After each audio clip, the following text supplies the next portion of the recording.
Alright, ladies and gents, we are live today for the running of the Brickyard 400 2005 edition at the Indianapolis Motor Speedway, live on KRC today. It is the sixth to last race of the regular season for the NASCAR Nextel Cup Series. 10 drivers still trying to fight to make it into the chase. I should say more than 10 drivers trying to fight into the 10-man chase. And as of right now, we have a couple drivers, so you can pretty much guarantee that they're going to be in as long as they don't have a collapse in these final 6 races. And there's a tight bubble battle as well. You'll get to see the point standings scrolling at the top of the screen throughout the night. And as far as this race goes, of course, everybody wants to win at the Indianapolis Motor Speedway, this famed racetrack that is over 100 years old to date, at least right now. Not so much quite at this time period in NASCAR in the 2005 season. But the goal today, trying to get Dale Earnhardt Jr. his first career Brickyard 400 victory. He never won one throughout the entirety of his NASCAR Cup Series career, but we're going to try to do that today and rewrite history. Like and subscribe for more daily NASCAR content as we get into tonight's coverage, live race commentary, realistic commentary for today's action. We're going to get into qualifying. You guys will get to see that here. 2 laps to try and set the quick time around the Indianapolis Motor Speedway. I did not practice for this race today, so I have no clue exactly how this is going to go about, but we'll see exactly how I can fare.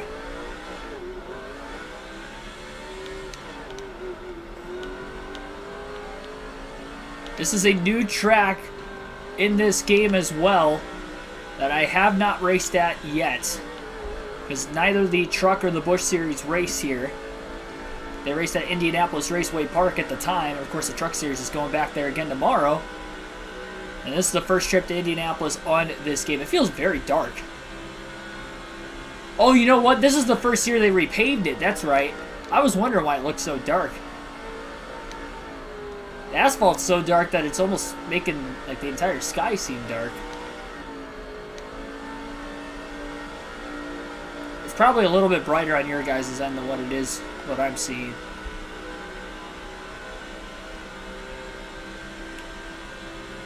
Well, it's going to make passing even more difficult than what it already would be. So the track position means a lot at this racetrack, and we'll see if Dale Earnhardt Jr. could get to the pole. He wasn't clipping all the way around the bottom through turn 1. Turn 2, he will be a lot closer to the bottom. Little bounce off the curb. Didn't scrub too much time off for the 8 of Dale Earnhardt Jr. Now, how much straightaway speed does he have down the back? And this is where he's starting to lose time. He didn't get off turn 2 very well. Hitting that curb kind of costed him just a bit. Really wide into turn 3, similar to where he was in turn 1. He's definitely not going to get the pole on this lap, so the goal is by lap 2, he can build up enough speed that he'll have a shot there. Up into the marbles off turn 4. Dale Jr.'s car is just a little too tight right now, and he has lost a lot of time in the second half of that lap. 25th on lap 1 for Dale Earnhardt Jr., so he's going to have to pick up the pace tremendously if he's going to want to start on the pole. Off the curb in turn 1, that's going to cost him already, and he's in the wall in the short shoot of 1 and 2, and lap 2 is going to be even slower than lap 1, it looks like, for Dale Jr., and he is going to have to start deep in the field today. That is unfortunate. Dark Crypto, Billy Kramer, welcome into the stream. Man, that curb is treacherous here. And you're trying to fight back in the second half of this lap. He might be a little bit better than 25th. That's what he's hoping for right now. He stayed off the curb through 3 of 4. That was his 2 best corners of each of the first 2 laps so far. As he works his way back to start-finish line, though, he just doesn't seem to have the straightaway speed in the 8 car. 52.458 was lap 1, and again, that was 25th quickest for Dale Earnhardt Jr. Yeah, I messed up that second lap big time. First lap, I didn't really mess up too bad. I was a little bit wide in turns 1 and 3. That was really the only thing that costed me. I hit the curb in turn 2, but it didn't really cost me at all, I didn't think. It might have a little bit down the back straightaway, but not as much as I thought it would. This car is definitely tight, so going to take a little bit of wedge out of it. Take a half round out right now. I'll bump the air pressure up 1 pound also. Alright. So minor adjustments for qualifying to the race. Greg Biffle and Jeff Gordon will be on the front row for today's race, with Greg Biffle starting on the pole. He'll lead the field to the green.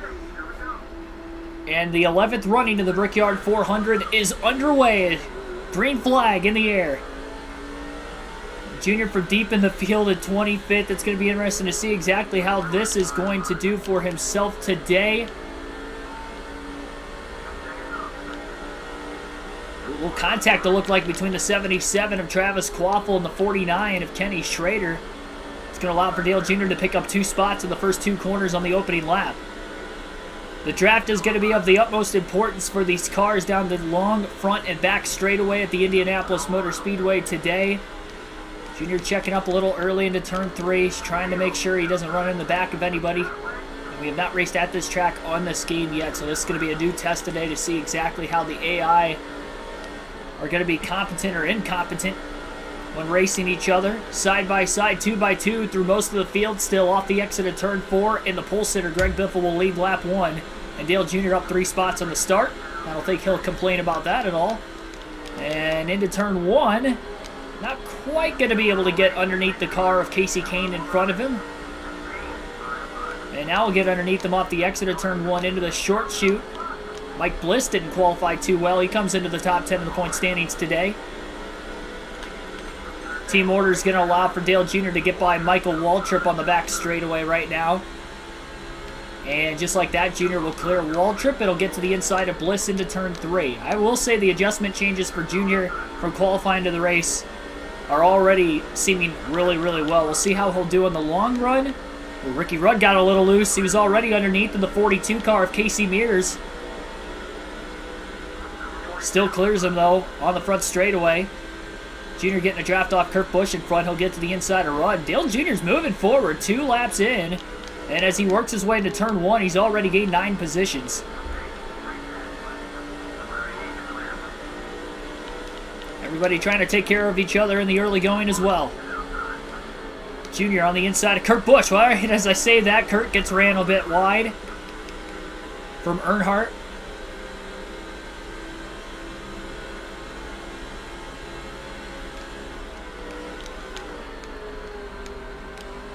Toxic Punk Young Boy, welcome to the stream.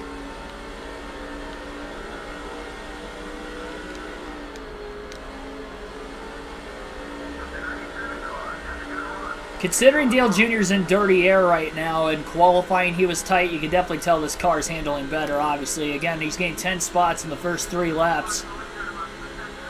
Obviously, still starting 25th is going to hurt him in the early going of this race today.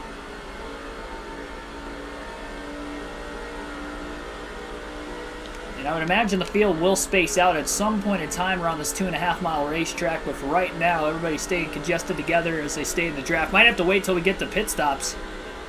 We've seen fuel mileage races at Indy in the past. I'd have to imagine that fuel window is going to be really close to 40 laps, so these guys are going to try to stretch it as far as they can. The goal is to try to get 40 laps on each fuel tank to make it up 3 stops potentially today in this 400-mile race. So we'll keep an eye on that as well as we get closer to green flag stops or pit stops in general as the day continues on. This game's a lot better than NASCAR 21. Yeah, we'll take a break from that game over the next few days into the course of the weekend. We'll have NASCAR 6 streams only on the video game side of things. And we'll pick up the round of 8 next week on NASCAR 21 Ignition. Of course, this is the week that the NASCAR Cup Series and Xfinity Series, as well as the trucks, I guess, at IRP, are all in Indianapolis this weekend. IndyCar as well will be racing at the Indy Road Course Saturday afternoon before the Xfinity race, running a doubleheader with them. So another reason why I wanted to get this Brickyard 400 in today.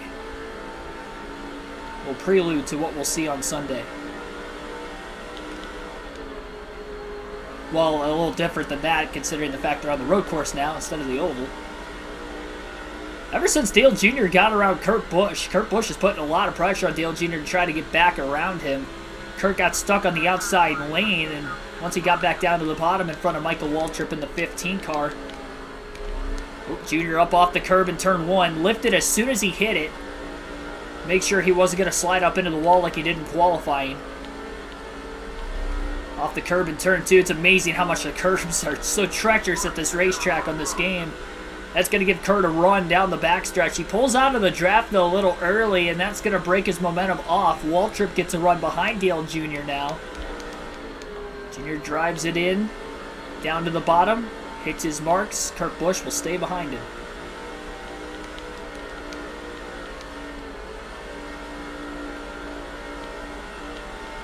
And now Waltrip to the inside of Busch off of turn 4. Ron G, welcome to the stream.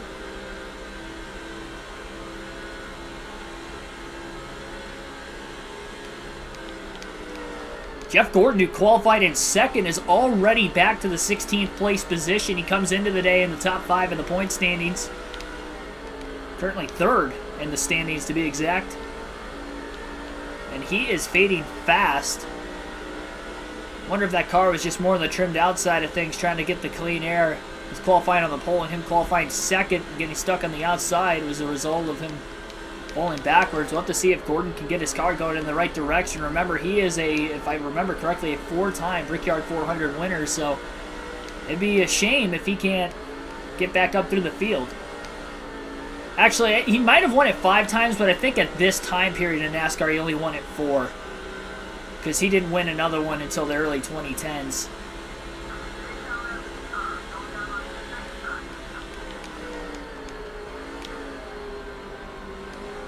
Jacob Givens, Beast Mode Vader, welcome to the stream. And Junior got up to 15th after 3 laps, starting 25th, but he can't really close in on the pack in front of him, and I think a lot of it is he's just not quite close enough to draft off of him.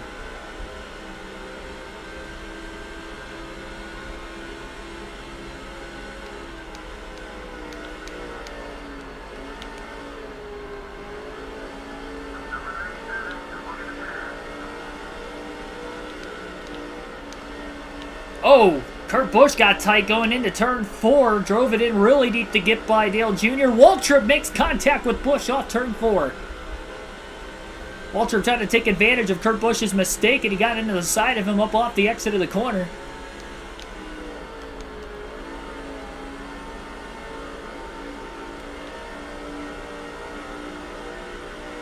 The 2 DEI cars run nose to tail of the 8 and the 15.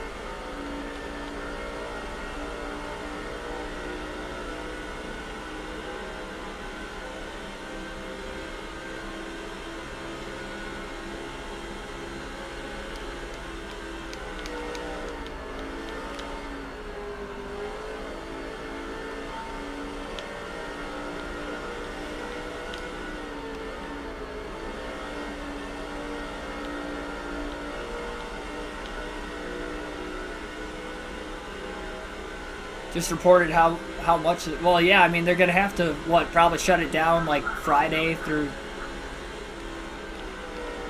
What'd they think originally, that they were only going to have it shut down for, like, 2 to 3 hours during the race?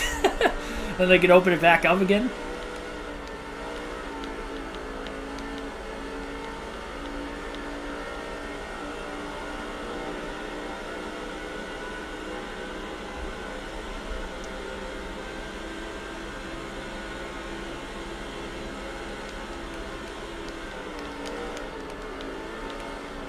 See Martin Truex Jr. inside the top 10 in the early going.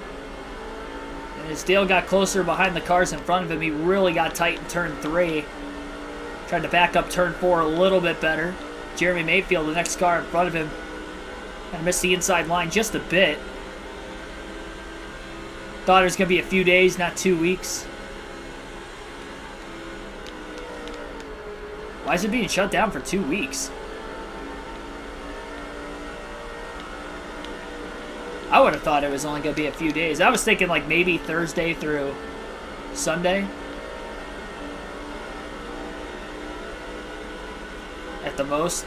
Or even Monday.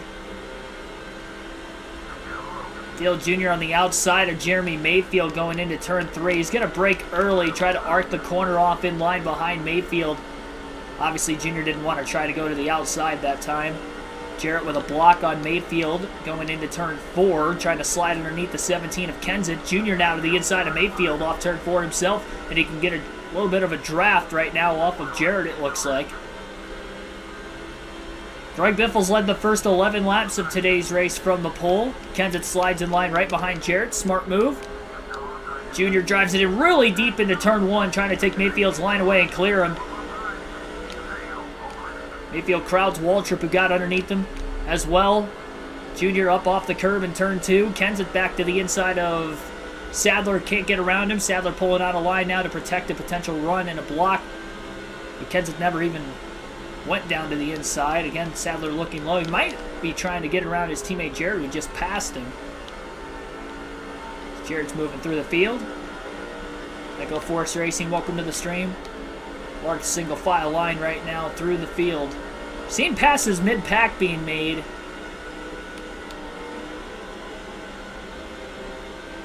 But at the front of the field, it's going to be the most difficult to pass the car in the clean air.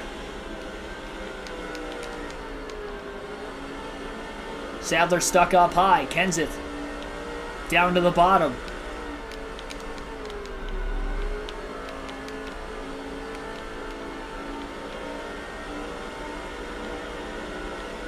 And Kenseth gets around the 38 car. Junior looking low. Elliott Sadler going all the way down low to block on the back straightaway.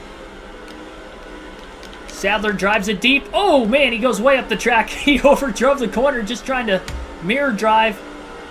With Dale Jr. putting pressure on him. I'm surprised Sadler held on to the position and Junior couldn't get underneath him that time, and he'll try it again. Off the exit of turn 4. Junior gets underneath the 38 car, trying to side draft Sadler now. Right on that left rear corner panel. He'll be a little more aggressive with it. Back half of the front straightaway. Big dive bomb now. And Junior will complete the pass for 13th.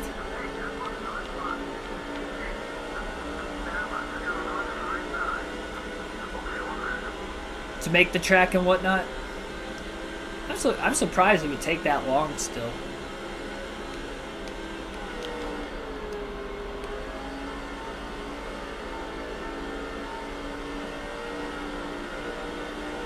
Michael Waltrip, by the way, give him credit. He has followed Dale Jr. all the way up to where he's at right now. Junior a bit wide through turn 4, but Waltrip stays in line behind him as he clears Sadler off turn 4. Patrick Shadley, welcome to the stream.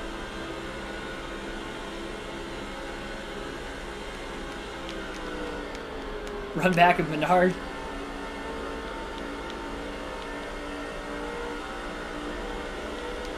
Well, he's not in the Cup Series in this game like he was in NASCAR 05, so it would have to be on NASCAR 07. Would be the next opportunity to race as Menard. Well, contact with Matt Kenseth off turn 2. Waltrip going down to draft with his teammate Dale Jr. And the DEI car is going to work together again. Might not be a super speedway, but it's a 2.5 mile racetrack where drafting matters on the longer straightaways, and both the 15 and the 8 working together well right now with each other. Junior just into the wall off turn 4. I was wondering if he was going to get into it or not. Kyle Busch has a run on Dale Jarrett, trying to get around him for 11th. Into turn 1. Jeff Gordon starting to move back forward after falling back to about 14th earlier. Labonte looking to get to the inside of the one of Martin Truex Jr. Can't quite do it. And Dale Jr. gets around both Kyle Busch and Dale Jarrett through turns 1 and 2. Has a run now in line behind the 24 of Jeff Gordon. Gordon hopped out of line a little early after Labonte blocked him. Now Dale Jr.'s up on the outside as he tries to crowd Gordon into the corner. Gordon drives it in really flat and hangs on. Junior backed out of the gas. He again did not want to be on the outside going into turn 3. Second time he almost did, but was smart, backed out of it, didn't want to hold it up there. Still too early to try something super aggressive. And again, Junior with a run underneath Gordon. Gordon moves up just a little bit. Labonte gets by Truex, by the way. Off turn 4 that last time. Dale Jr. underneath the 24 of Jeff Gordon. And Truex trying to cross over the 18 of Bobby Labonte. Can't quite do that. Into turn 2. Junior will clear Gordon for position. Team order is going to allow for Junior to get by Truex on the backstretch for 8th. And Jarrett on the inside of Gordon as well down the back straightaway. Junior locking the brakes up a little bit, getting into turn 3. Skidded the front tires just a bit.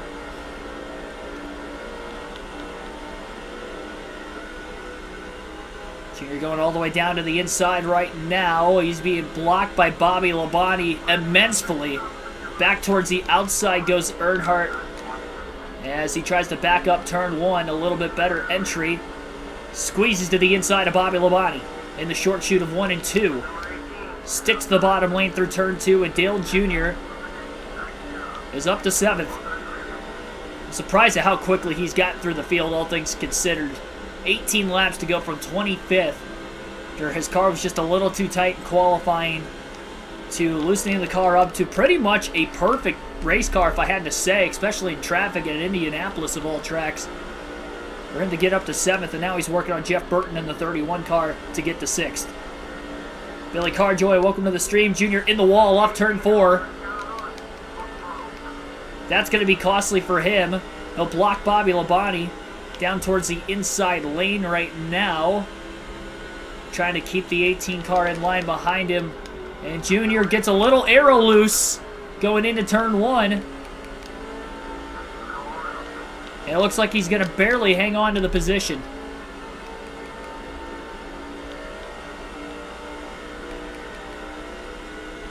No drafting help in front of Earnhardt anymore after he made that mistake off turn 4 last lap and scraped the wall.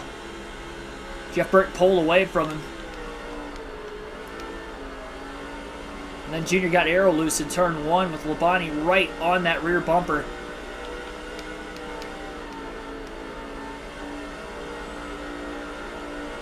And now Jarrett's going to get around Bobby Labonte, it looks like, off turn 4 as they battle side by side. It's going to allow Dale Jr. to pull away just a bit.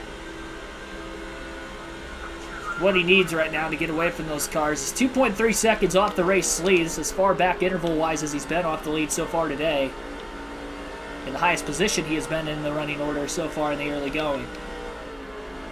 Now he has made it to lap 20, not quite halfway on fuel yet. That is big for Dale Jr. Of course, he could save a little bit of gas in the draft on the straightaways as he pretty much had all until last lap.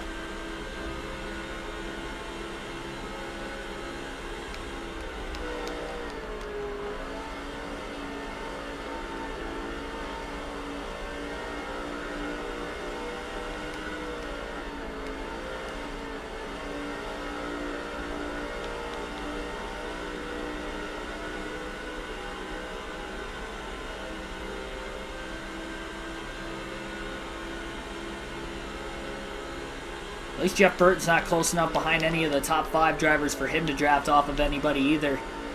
Junior hits his marks perfectly that time down to the bottom of the track. Want to get as close to that curbing as possible in the middle of the corner without actually hitting it. And Junior does it in both turns 1 and 2.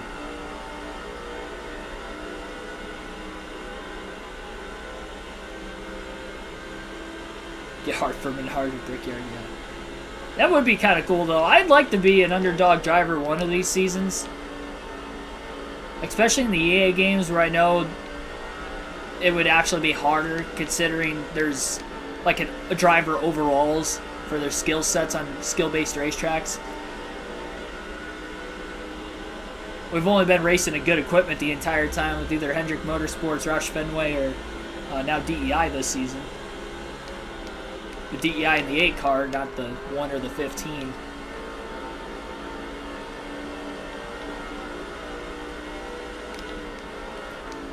Junior looks low, trying to get underneath Jeff Burton. Burton shut the door on him, and Junior got Burton a little loose, middle of the corner.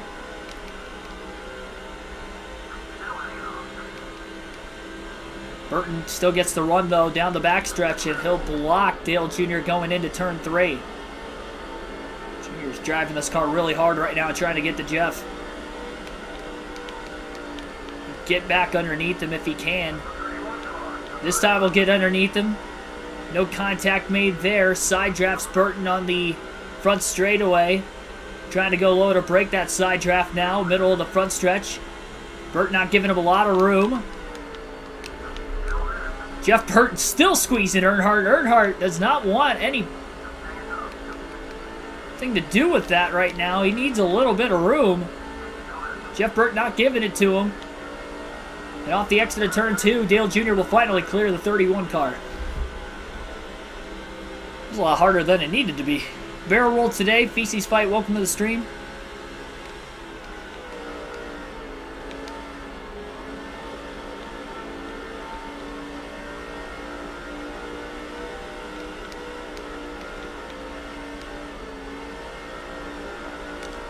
Junior overruns turn 4, and Burton's going to get right back around him. He had to lift to keep it off the wall, and he was able to keep it off the wall, but obviously he'll lose a position with it.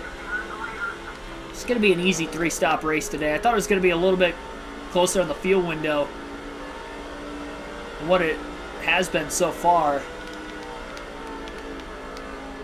which is kind of making me wonder exactly when the pit stops are going to take place. Could it be a 2-stop race? They make it to about lap 27, 28. It could actually be a 2-stopper. If I'm doing my math correctly. You can make it just over 50 laps a run. Probably have to go about 53 laps twice and 54 laps once to make it a 2-stop race. So maybe it could be a fuel mileage race in that essence. Junior's starting to get a little tight. Kind of like he was in qualifying. He's been getting really close to the wall these last couple laps. That's how Burton got around him the last lap. Junior trying to reel him back in. R6, welcome to the stream. Hopefully you enjoyed your vacation. Junior to the inside of Jeff Burton, up off the curb. Keeps it off the 31 car, barely. Burton with another block. 190 plus miles an hour into turn 3 this time. Junior in the dirty air, getting a bit tight. And now he's halfway on field lap 25. Has to block Jarrett going into turn 4. Jarrett underneath him. Junior's too tight. Way too tight in turn 4. And now he's starting to fall backwards. He might have used his tires up quite a bit trying to get through the field up to 7th like he did. I should say he got up to 6th place. 1 point. Truex is behind him now. Good run for the rookie. And a prestigious race. And a prestigious racetrack.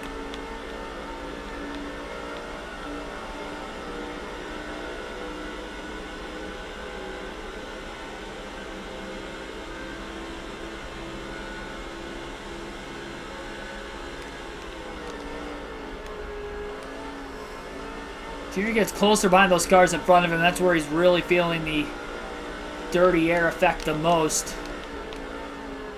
Jarrett obviously had to deal with it that time as he got close behind the 31 of Jeff Burton. Probably going to make a minor adjustment to try to help the car in the long run, because this seems to be where Earnhardt's being hurt the most. This is long run speed. I don't know if the team orders are still in play for the 1 car or not, so I don't know if he's going to try to pull out a line and pass Dale Jr. at all. It does seem like Earnhardt's a lot better through turns 1 and 2 than what he is in 3 and 4.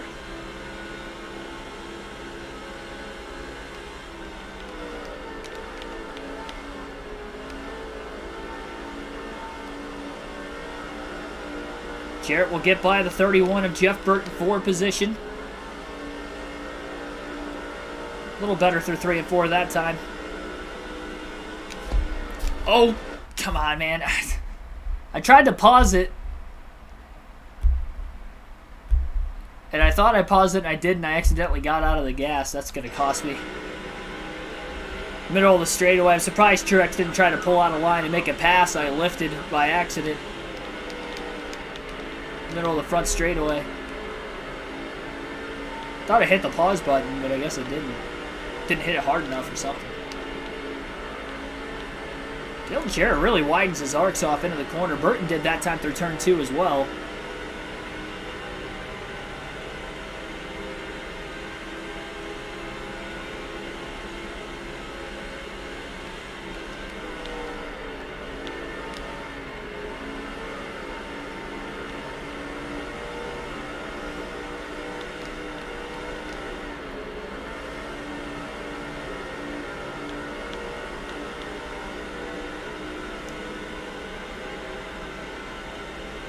New Joji, welcome to the stream. How's your boy Mike Bliss running? He was outside the top 20 at the start of the race because I qualified 25th. I think he was in 21st at the time. So he didn't qualify well. Not sure where he's at right now in the running order, but he comes into this race 8th in the standings. Just 6 races to go for Bliss to make pretty much his season won already if he could just make it into the chase. Especially with this original chase format, you have to be in the top 10.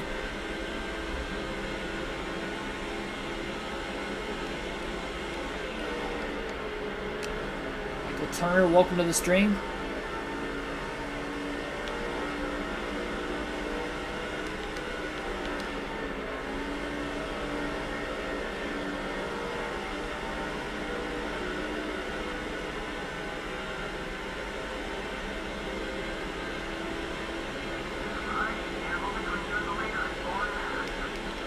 Yeah, I had an online lobby last night. We'll have another one soon. This is not going to be good. Oh my goodness.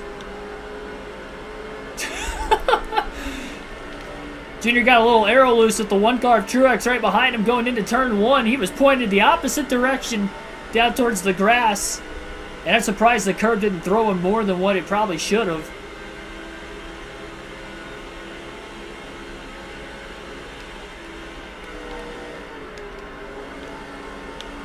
I'm actually shocked that the car didn't get thrown up the track off the curb that time.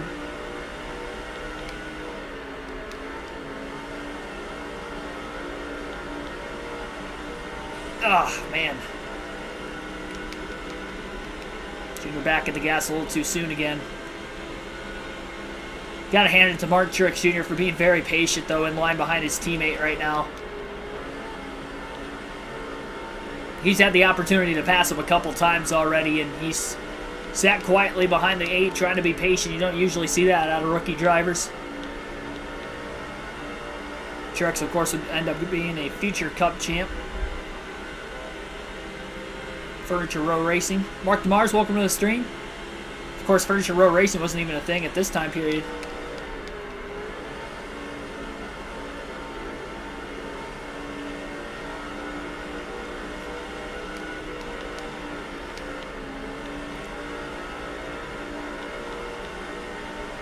Greg Biffle's led all 31 laps of the race so far from the pole today. He seems to be the class of the field right now, at least while he's got the track position.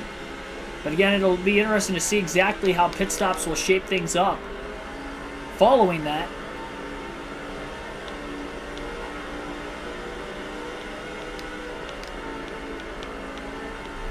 Junior off the curb. That time it shot him up the track, and Truex got into the side of Earnhardt. He was going to try to get around him, but he couldn't quite get enough of a run. Accidentally got into the side of his teammate, and that slowed them both down.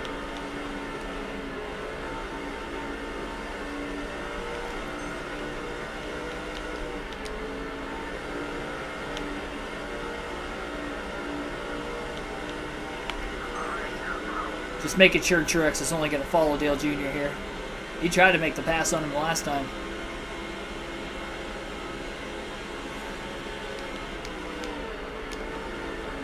I definitely need fresh tires stat. This is getting rough.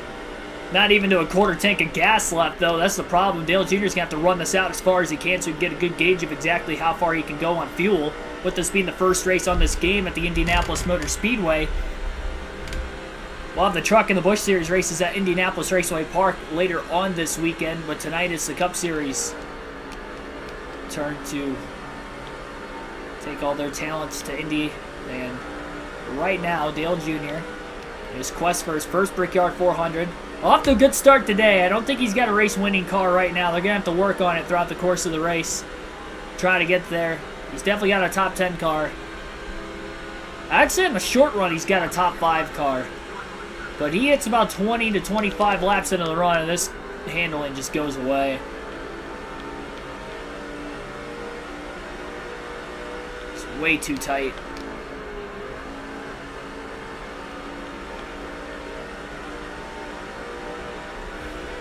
He's had to lift off the exit of the corner a few times just to try to keep it off the wall, and he's gotten into the wall twice. Very lightly, not hard. Slightly scraped it, but obviously don't want to get into the wall for obvious reasons. A little back up turn 3 a little bit better that time. Burton's been close behind Jarrett in the draft, but he hasn't been able to actually pass him back after Jarrett got around him. And again, Junior clips the wall off turn 4.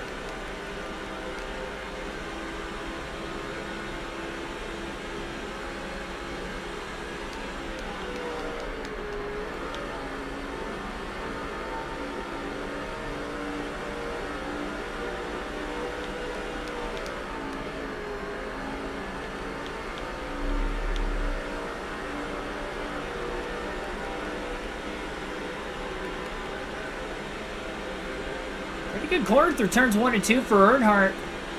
And now he's close enough to draft off of Jeff Burton going down the backstretch towards turn 3. But as he got close enough behind him, fortunately, he got even tighter in the dirty air. Not as bad that time. He ran a bit lower than Burton.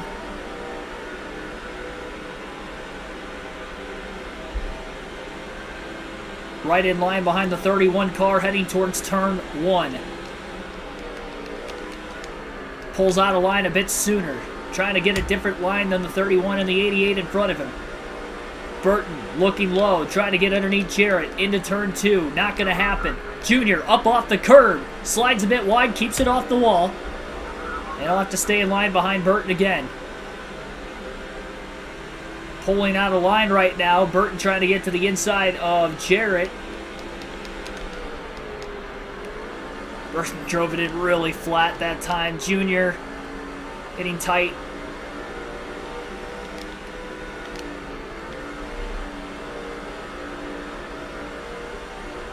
Just kept it off the wall. He nudged the curbing just a bit off turn 4.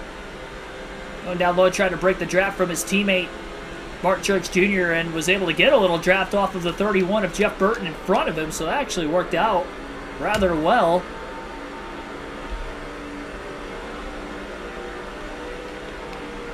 Earnhardt's got to run into turn 2.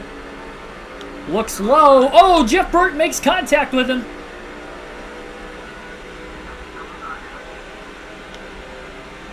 Junior side drafting Burton back. Burton squeezed Earnhardt off turn 2 as Dale Jr. got underneath him and now into turn 3. Junior slides a bit wide. He had to hold it down to the bottom of the track. Did a great job of it, and he clears Burton. And now Burton overdrives turn 4, and Martin Truex Jr. may get underneath him. And Jeff Burton's in the wall. Contact with Truex off turn 4.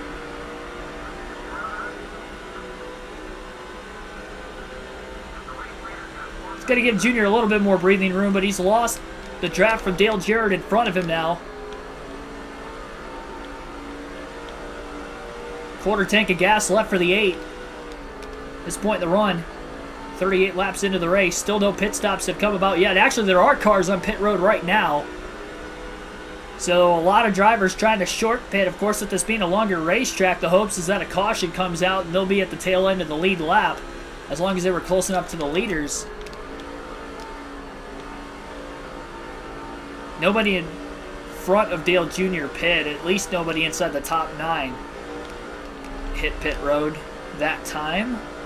Got one car peeling off from the top 5 to get to the pits this time, and Martin Truex Jr. will be on his way in as well. Looks like Carl Edwards, the points leader, is down for his first stop of the day.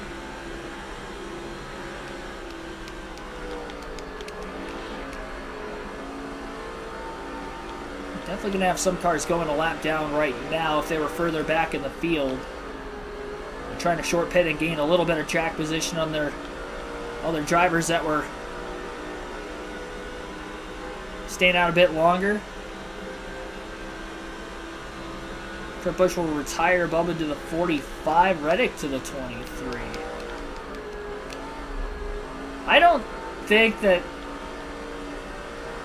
I'd be shocked if they swap Bubba Wallace out of the 23 car. Just with him being the first driver at 2311, and that was their first car, I feel like as long as he's there, he'll be in the 23. Like, even if they swap the teams, they wouldn't swap the car numbers. I wouldn't think, at least. Definitely a 5-stop race. I don't think it's going to be 5 stops. Dale Jr. is pacing to make it on 3 easily. Those drivers that pit at lap 38, 39, they're probably looking at a 4-stop race, so that's the strategy calls. How much will the tires wear out?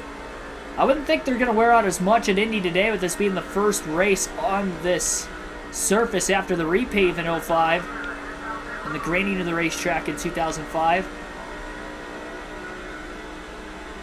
Greg Biffle's in the pits. Ryan Newman will take over the race lead. Dale Jr. up to 3rd.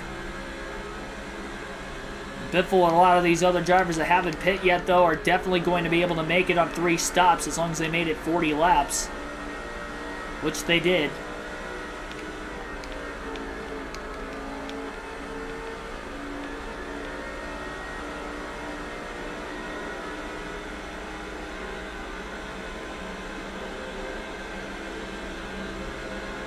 Junior's going to probably be able to go really close to lap 50. Now he's stuck behind Casey Mears. We got one car blowing up on the apron right now, and that would be the 42 of Jamie McMurray. So McMurray trying to get the pit road right now. Dale Jr. right in line behind Casey Mears, and he can't get around him. Mears has fresher tires. Tony Stewart will be in, so will Newman. 5 bonus points for Dale Earnhardt Jr. He'll lead his first lap of the race today.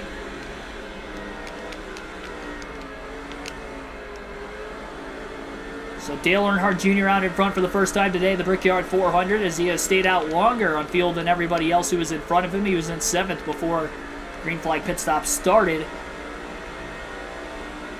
Casey Mears is going to make Dale Jr.'s life hard right now, trying to put him a lap down. Jr.'s still going to just stay out as long as he can right now. And by the way, Jamie McMurray was able to get the pit road after blowing an engine. As far as I know, he's the first driver to blow an engine today. I haven't seen anybody else do it, so I'd probably think nobody else has blown an engine. It looks like Junior has about 1/8 of a tank of fuel left in his race car. Michael Waltrip's on pit road right now as well. First time for himself today. And he is just working his way off pit road currently. Lap car pulling up right almost into Casey Mears on the 41 car. Mears had to get to the outside. It's another dodge. It looks like Casey Kane.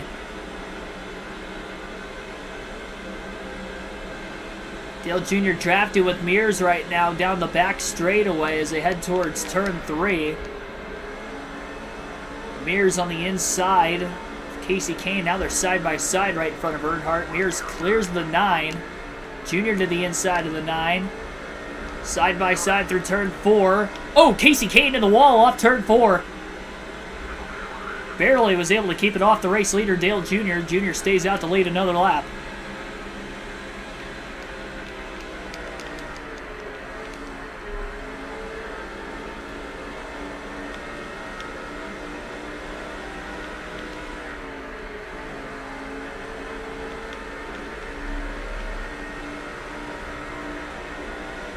Wade Solinsky, welcome to the stream.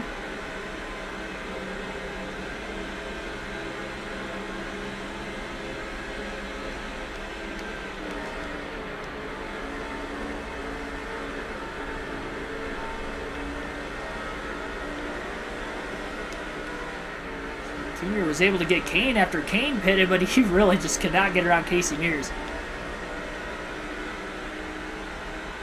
All the way down to the inside of the front straightaway. Doesn't look like it's going to work there. Pulls back towards the outside again, arcing off turn 1.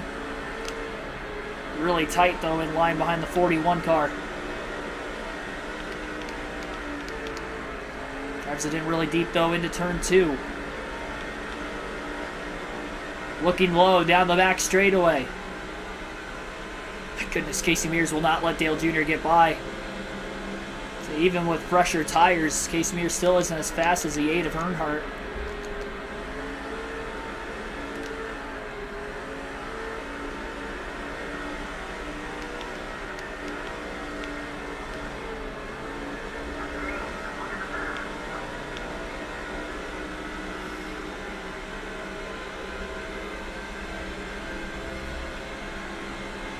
Lap 46 right now. The fuel indicator hasn't gone to dark red yet.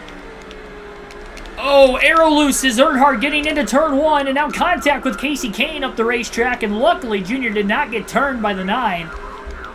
Oh, and Kane just stuffed him into the...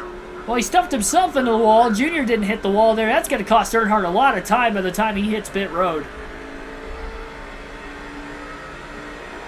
That was terrible.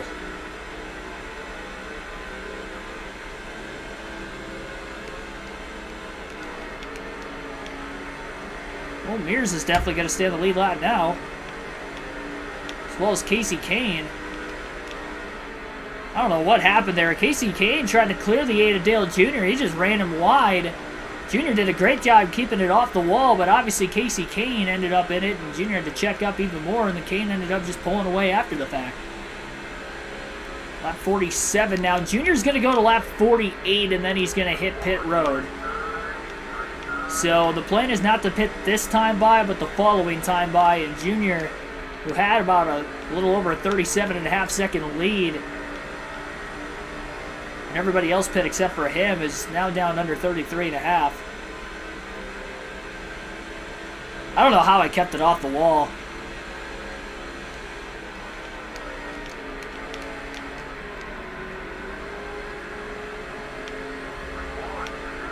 Kenny Wallace in the 00 down to the inside. Dale Jr. on the outside. Don't think he's going to be able to hold the outside lane off turn 4. He does. Kept it off the wall. Trying to side draft Kenny Wallace. Wallace with a block. Ricky Rudd trying to get down to the bottom as well. Junior in line right in front of the 21 car. Junior needs to make sure he gets to the bottom and stays there so he can pit this time by. Off the curb goes Earnhardt, turn 2. And that's going to cost him because now Ricky Rudd looks low, but Rudd has no drafting help. Junior getting the draft off the 00 of Kenny Wallace in front of him. And now he'll block Rudd into turn 3. Rudd drives it in deep. Earnhardt cannot lose the bottom, and he does to Ricky Rudd. So now we'll just have to let Rudd go so he can get to the bottom into turn 4. Right in front of the 01 of Joe Nemechek. Dale Jr. coming into pit for the first time today. Speed limit 70 miles an hour. Has to make sure not to speed as he locks the tires up, and he is in. 4 tires and fuel and an air pressure adjustment for the 8 car. Going to put a pound of air, all 4 tires, and this will be a 4-tire stop for Earnhardt as well.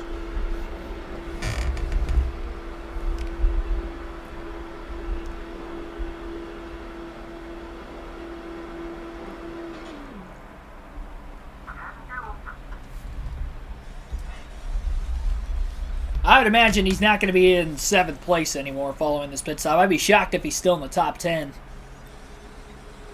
Even if it's a clean stop, which so far so good. Oh, right when I say something, that's going to be costly. 18.2 second stop for Dale Jr. They had problems on the left rear, and he is going to fall way, way back in the running order now.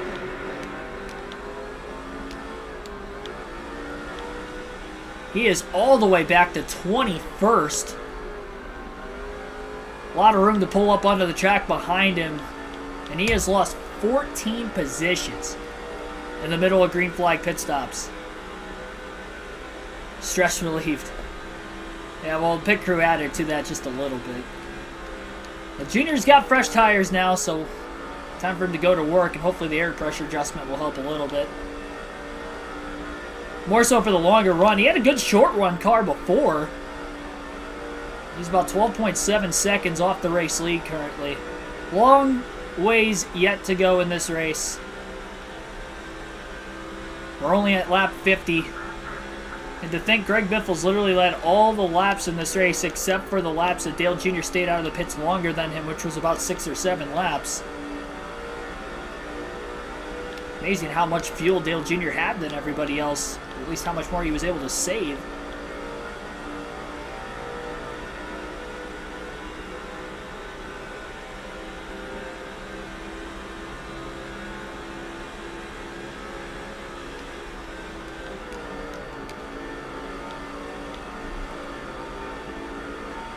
No, I haven't got my tickets for Michigan yet.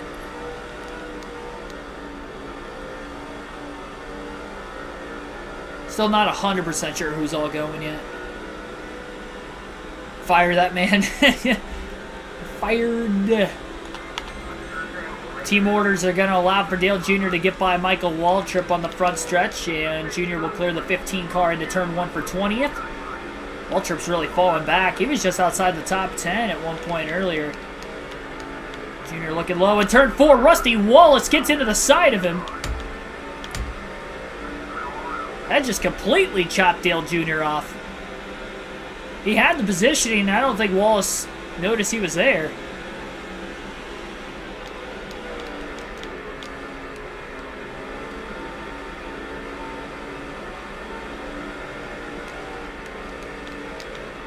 turn 4 now. Junior trying to get to the bottom. Couldn't get any lower than that. Off the curb and now into the wall off turn 4 as well. Overdrove the corner, trying to get back to the inside of the 2 in front of him. He'll lose the time down the front straightaway as Wallace pulls out a line, trying to make a pass. I believe Jeremy Mayfield.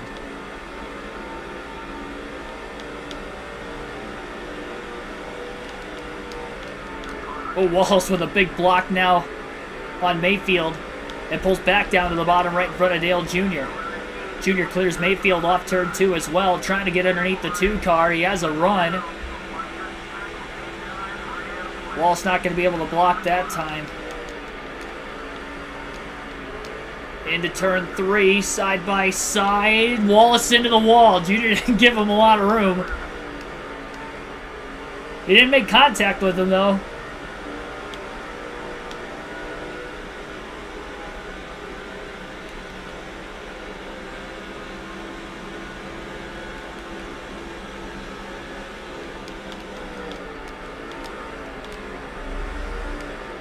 Pretty big bounce off the curb, too, for Dale Jr. Closing on Mark Martin, Kyle Busch. Turn 2, forces his way underneath Martin.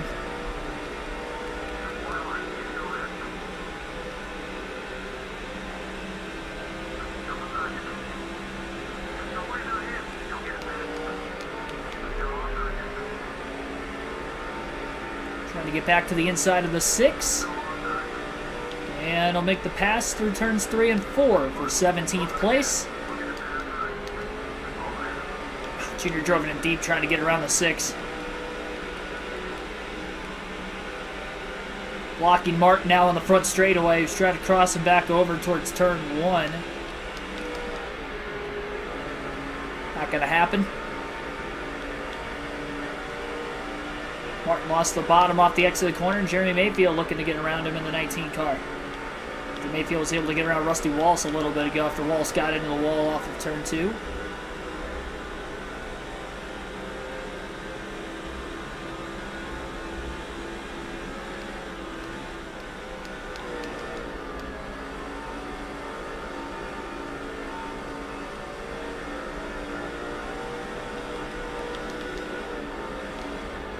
Everybody hit that like button and subscribe for more daily NASCAR content if you have not already. We have had 7 straight streams on the channel in which we have had at least 50 likes. We'll try to keep that streak alive tonight. We're at 17 currently. Still in the first half of our Brickyard 400. About 25 laps shy of the halfway mark yet today.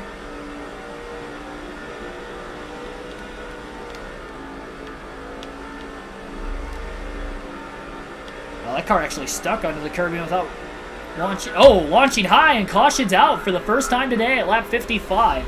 I was wondering if we were going to get a caution today, the way things were playing out.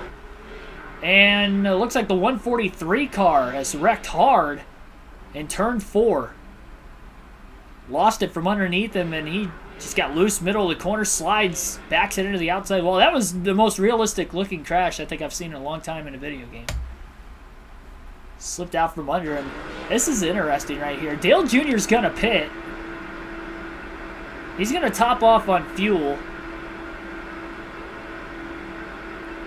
And he's also...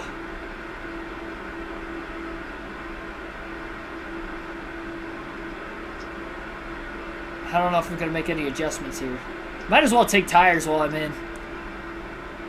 Going to take tires. Going to put that air pressure up 2 pounds. So we're going to bump the air pressure up just a little bit more.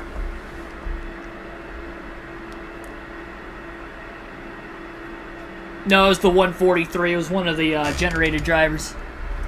Not Jeff Green.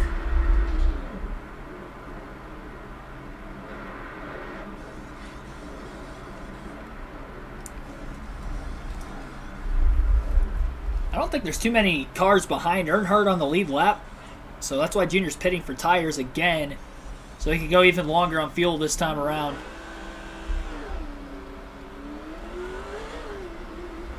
Looks like we're the only car on pit road during that tire caution. Heading Heading to the green, Greg Biffle will lead the field back to the start-finish line. Oh, wow, I guess nobody was a lap down. Green flag back in the air. So, yeah, Jamie McMurray's the only car out of the race with an engine failure, but everybody else is still in the lead lap, I guess. And the 143 car's at the tail end of the field. I'm actually shocked. I am extremely shocked that these guys are still on the lead lap.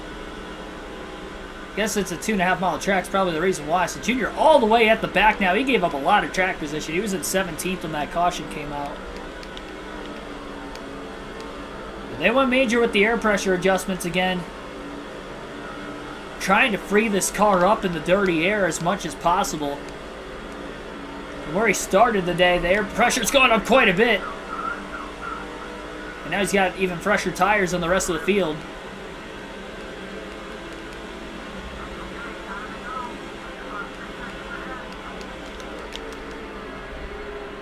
Oh, jeez. I'm kind of regretting pitting, I'm not going to lie. This is not going to be as easy as I thought it was going to be. Tires matter, but I think track position matters more at Indy. I'm really regretting that stop. I was just trying to do it based off of strategy alone. I mean, Junior's going to be able to go quite a ways on fuel. He'll probably not even have to make a stop until after lap 100. Lap 105 to 110 is probably going to be his next stop. Still outside the window to be able to make it on 2 more stops the rest of the race. He just got stuffed in the wall by the 120 car. He was all the way down on the inside. He got the block thrown on him, and he ended up in the inside pit wall there just a little bit. Nothing major, but scraped it.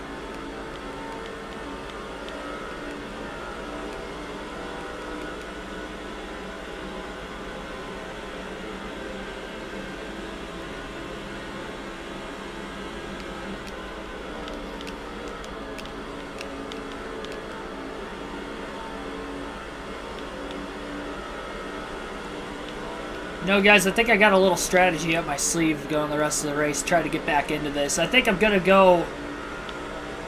Oh my goodness, I can't believe how many blocks are being thrown by cars at the back of the pack right now. Junior's going to be on the outside towards turn 1. Outside of the 143 car that just spun. Trying to get to the outside of the 22. Got up into the wall as he couldn't hold the outside lane.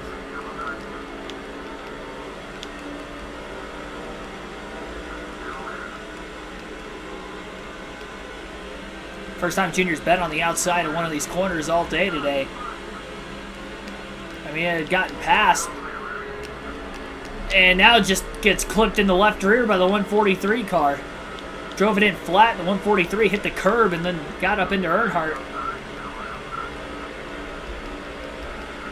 Clean pass on John Andretti. Andretti got in the wall off turn 4.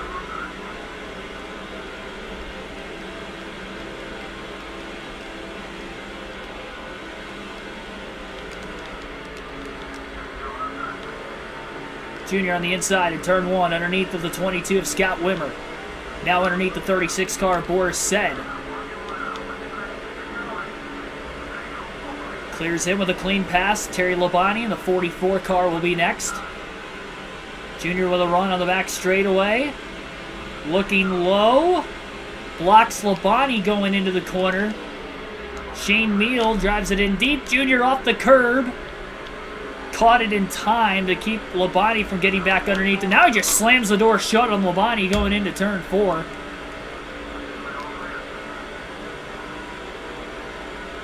Junior's just trying to fight through the traffic right now.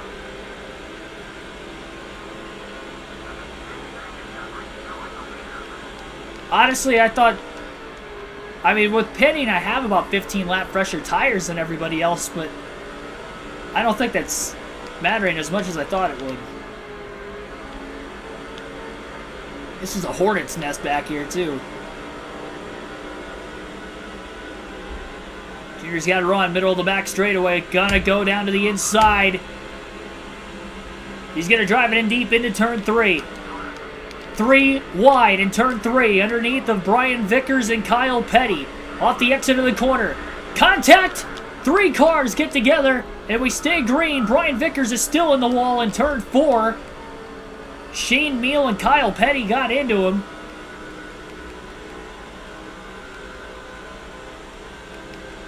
And Dale Jr. drives away safely down on the bottom. Jr. got by unscathed. Off the curb in turn 1. Trying to go back to hit his marks again. He's gained 9 spots since the restart.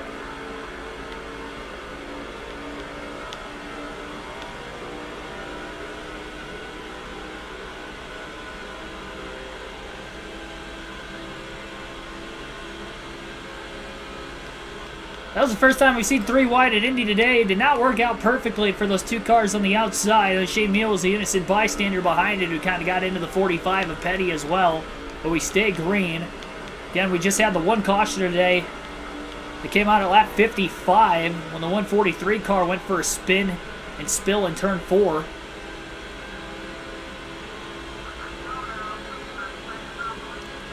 Junior is able to grip the bottom as flat into the corner as he entered 3 wide because he does have fresher tires on the car, so at least that's the benefit of it.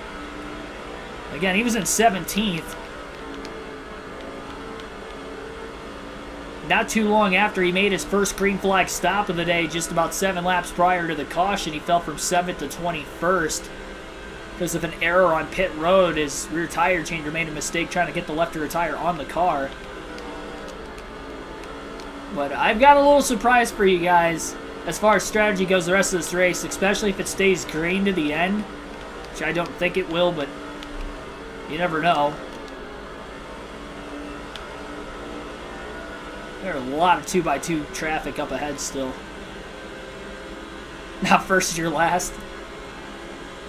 I mean, 8 wins is a lot at this point in the year through 20 completed races. For Dale Jr., he's 4th in the standings. He's had a good season. Needs to keep the consistency up so he can make sure he gets into the chase. And of course wants to be the regular season champion, so trying to catch Carl Edwards today as well. Greg Biffle is going to be tough to beat regardless. He has led every lap today except for about 6 or 7 when Dale Jr. stayed out of the pits longer than everybody else during the first set of stops under green flag conditions. But even after that restart, the initial start after he qualified on the pole, Biffle, he has, again, been the man to beat. They are almost 3 wide off turn 4, and now they're 2x2, it looks like. I thought some car was going to try to go up the middle. That was not going to end well. Another danger of being at the back of the pack right now is in case we see an accident. Right in the middle of the pack.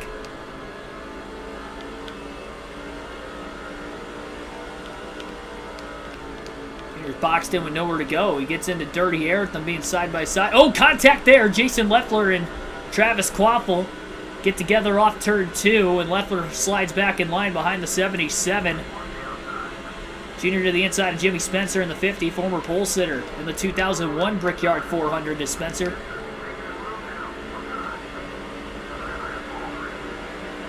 Leffler tried to get back down to the bottom and squeeze Earnhardt, but Earnhardt beats him down to the inside. Nobody directly in line for Earnhardt to draft off of, so he's going to stay high as he can, try to side draft Leffler. Doesn't look like it's going to work. Leffler's clear. Pulls to the bottom now, trying to cross over the 10 of Riggs. Well, there's no playoff points in this playoff format or chase format. But, I mean, obviously, if you're first in points, you start off with the points leading the chase. It's increments of 5 points per position. So you want to get as much of an edge as possible for that reason. Junior powers past Leffler on the fresher tires down the backstretch, as well as Scott Riggs. Back inside the top 30 is Earnhardt. Closes in on Jeff Burton in the 31. Timed it perfect. Just got to the left rear corner panel of Burton off turn 4 to side draft him, and then ducks down to the inside. Should be able to take over 29th pretty easily into turn 1. And does. Burton's hanging in there, but Junior's not going to give him room and clears him with a clean pass.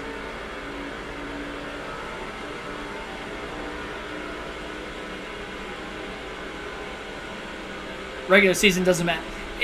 It doesn't matter as much as it does now.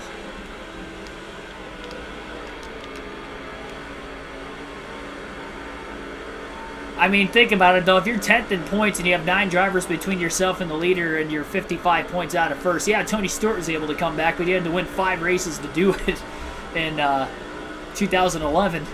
Like, he had to go on literally a tear. So I definitely don't want to be towards the bottom half if I can help it. Because with it being the 10 most consistent drivers of the season, for instance, here, you know they're going to be consistent in the chase as well. You probably can't afford to have a DNF and still win the championship when we get into the final 10 races. Many bad races, if any at all, as well. You're trying to make some more passes right now. Getting a little bit of drafting help off Joe Nemechek on the inside. Nemechek pulls wide to arc his corner off, though, into turn 3 as he clears the 40 of Sterling Marlin. Dale Jr. clears Jeff Green with a clean pass. Green in the wall! He gets turned! Oh, boy, we got a big wreck going into the short chute of turns 3 and 4. Jeff Green got into the wall and then got turned as he got clipped by Kenny Wallace in the 0-0. Caution's out for the second time today. Great save by Jeff Green, but the caution already came out. I thought he was going to slide back up into the field back there and wipe out both himself, Schrader, and Kenny Wallace. And luckily, everybody got on the brakes enough there. Junior passed him clean, but Green got tight after Junior moved up in front of him. We'll see if the field's going to pit here. I think Junior's going to come down again. He's a lot closer to being able to make it on 2 stops to the end from right now than what he was during the last caution. Everybody else is going to stay out, so that track position he's starting to gain now. The first pit stop was not very wise, but I do like pitting now. And Dale Jr. will pit for 4 fresh tires once again while he's at it. Means nobody else is going to come down with him. This is Junior's 3rd stop of the day. Everybody else is still only pit once.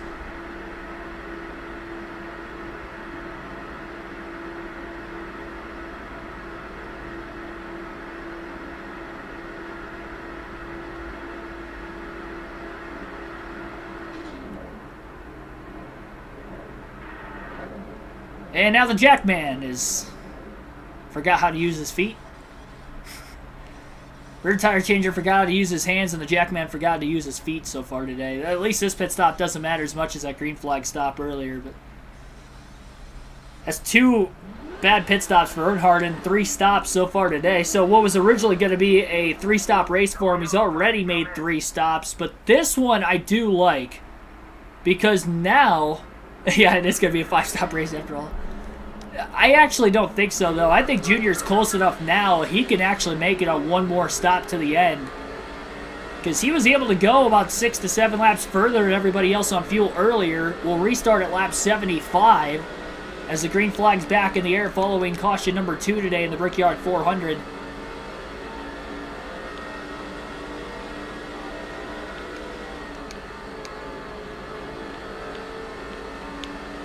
Junior's going to be patient at the back of the field. We're probably going to see some cars pit close to lap 80. And the reason why they didn't pit is because they know that they can't make it on 1 stop. But I think Dale Jr. can. And he's willing to make this a fuel mileage race today. But in order for this to work, he's probably going to need the race to stay green to the finish.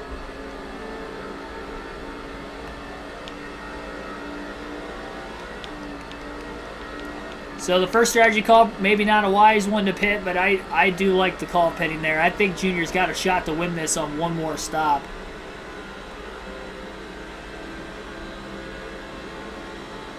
As long as cautions play out correctly to the end of the race, if we do get any. Definitely can't have any in the final 40 laps of the race if Junior's going to win this. Or have an easier way of trying to win it. Burn Teresa's money.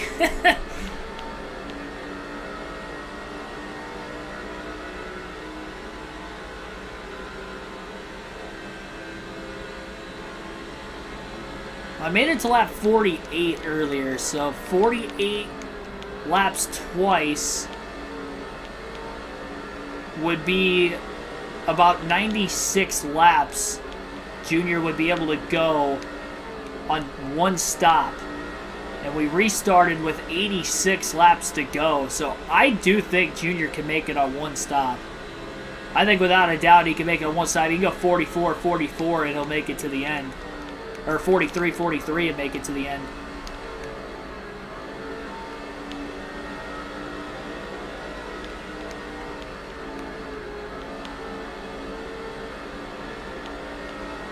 So that is why he has no incentive to pass cars on the racetrack right now. He is being very patient.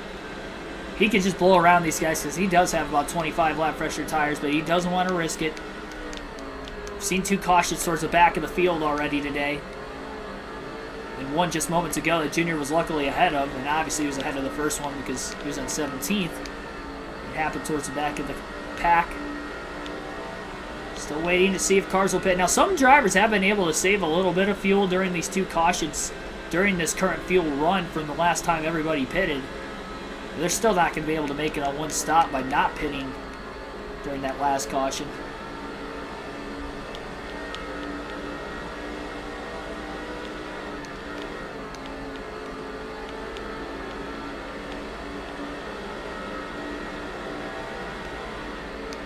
He's got a massive run down the backstretch, but he's just lifting. I'm not getting mated in anything here. We need this to stay green. Also gonna have to be sure when cars hit pit road in front of us, there may be a checkup with everybody being tightly bunched together just a few laps after the restart as well.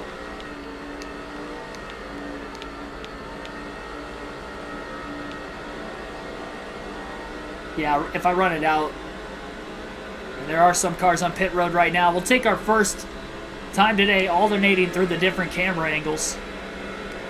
Looked like only 3 cars hit pit road that time. Still Jamie McMurray, the only car out of the race today.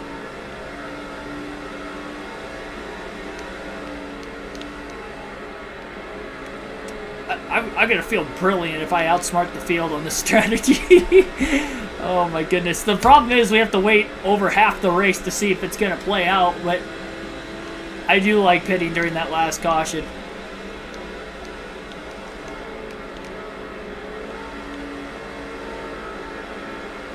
I think that was a perfectly timing yellow for Dale Jr. And the fact that nobody else tried to take advantage of it. They're pitting about 4 laps after the restart. That's how much closer they are to being able to make it to the end versus where Junior's at right now. Trying to make it. Now all those cars that are currently pitting or have just pit, because we're not too far after the restart, they're actually going to be able to stay on the lead lap.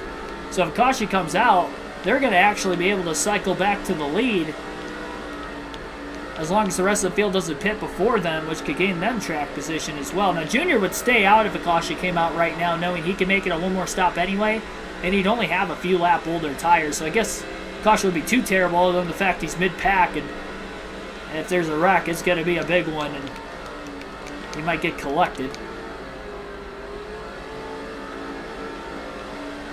Yep, and we will be officially halfway this time by,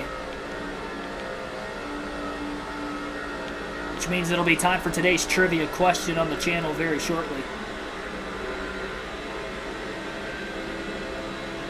More cars peeling to pit road that time. Today's trivia question is a Brickyard 400 trivia question.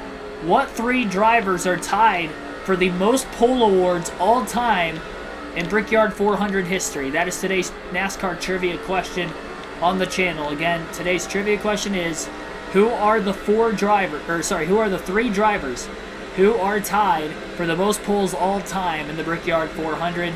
You guys will have until lap 90 to answer today's question. No hints. And you have to name all 3 of them in your answer, obviously, in the chat below. We'll see who can get it first.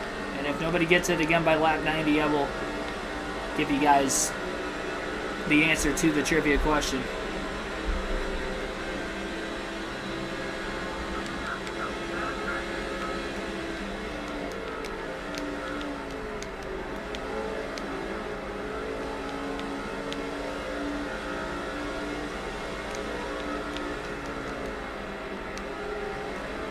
Jeff Gordon, Dale Sr., Dale Jarrett. That is not it. Jimmy Johnson, Jeff Gordon, Kurt Busch is not it.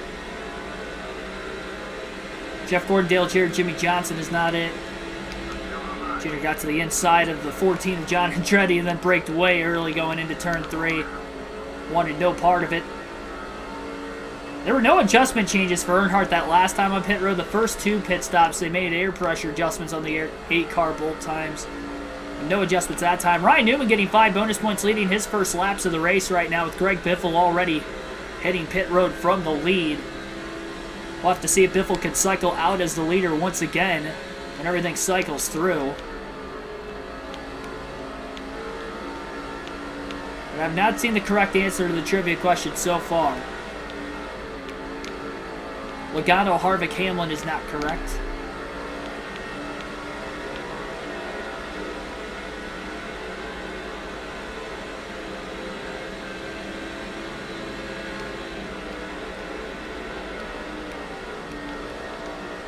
Newman, Stewart, Jimmy Johnson's not correct. Newman only had 1 pole in the Brickyard 400, and that was when he won the race back in 2013. SHR. Hartrex Jr. into the pits that time. Labonte with a block on Earnhardt. Earnhardt lifting. He didn't really want to pass him anyway. Oh, man, almost contact between Andretti and Labonte. The front straightaway. It was a close call. Noah Hall, welcome to the stream. It's not Gordon Bush or Harvick. Well, you got to specify if somebody's got the same last name. You have to specify which one it is. Gordon, Jarrett, Stewart, Labonte, Rudd, Martin's not it. Yeah, again with the Labonte, he's got to specify which one. Same thing with the Bushes. I will say Noah Hall's answer is close. I will say extremely close. Johnson, Stewart, Kyle Busch. That's not it.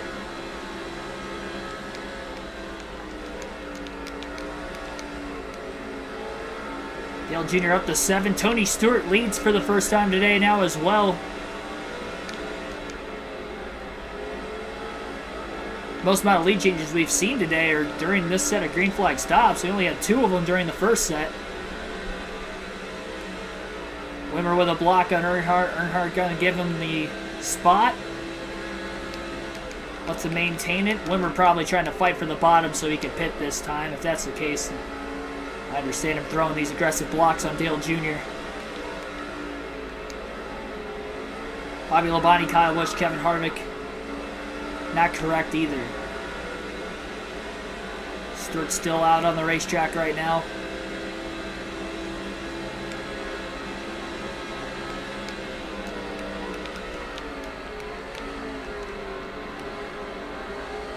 Kyle Busch, who's one of the 3.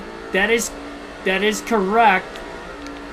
I'll give you the answer to the question, and that's only because Noah Hall got it. He didn't specify what Busch originally, but he said Kyle Busch is one of the 3. So Noah Hall is the person in the chat who got tonight's trivia question correct. The answer is Jeff Gordon 3 times, Kyle Busch 3 times, Kevin Harvick 3 times. Have all won the most poles in Brickyard 400 history. That is the answer to the question, and congrats Noah for getting the answer correct. New leader Scott Wimmer in the Brickyard 400. I didn't think I'd be saying that today, but he has stayed out of the pits longer than anybody else. And Junior's going to try to get around him now because he'd like to have a chance to lead the most laps today if at all possible. Junior to the inside in turn 2, trying to take the lead from Wimmer. He's got much fresher tires than him. Not sure if he's clear or not yet. I don't think he is. Still side by side down the backstretch towards turn 3. Wimmer hops in line behind Earnhardt. It looks like he'll back out early. He didn't want to be on the outside. And Dale Earnhardt Jr., for the second time today, and for the second time on strategy, is leading the Brickyard 400 at Indianapolis.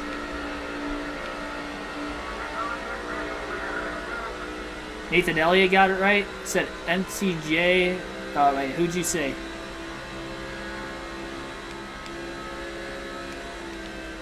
I didn't see your answer up there, Nathan. I'm trying to look for it. I might have to pause it for a quick second down the backstretch just to see.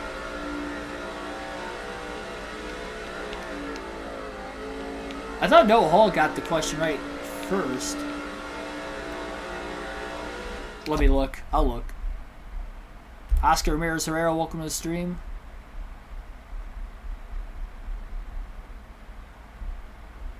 Said Gordon, Kyle Busch, Kevin Harvick. You said, yeah, but you said that after Noah Hall did. Noah Hall had it first. You did answer like right after he mentioned Kyle Busch also. You did get the question correct, but he did get it first. I wanted him to specify what Busch because he just said Busch. And then he said Kyle before you had your answer in the chat of Gordon, Kyle Busch, Harvick. You did get it correct, but you were not first.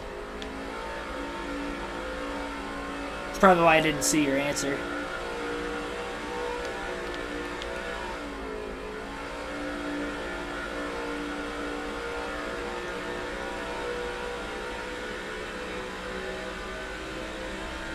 All right. So we are just past the halfway point in the Brickyard 400 right now. Dale Jr. has an enormous 32.5-second lead over second place right now because he had pitted during the last couple cautions.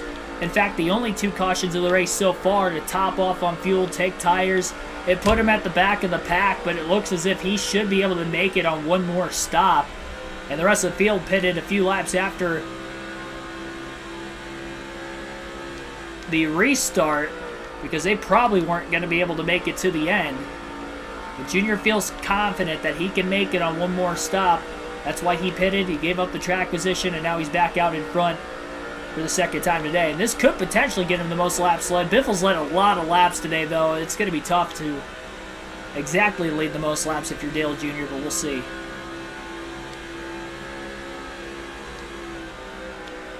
Went green at lap 75, so to make it on one stop, again, he's going to have to go at least 43 laps each run, but he went 48 laps earlier.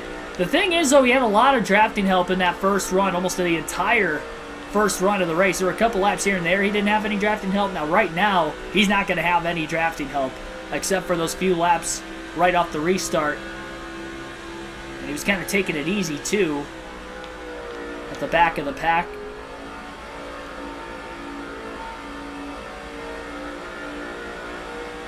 YouTube delayed it up.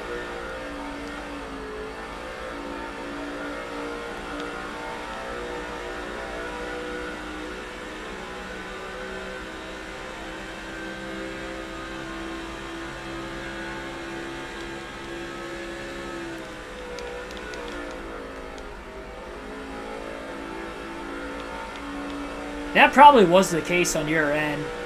I know what you're talking about, though.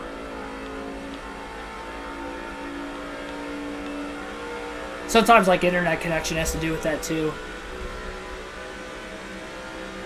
Somebody else's internet's quicker than yours. They can get their response up a bit quicker.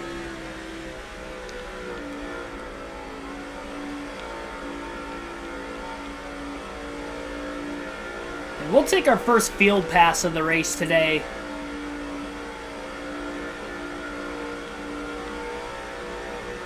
In a few laps when we get done alternating through the different camera angles. Got 18 likes on the stream so far. Definitely smash that like button, subscribe for more daily NASCAR content if you haven't already.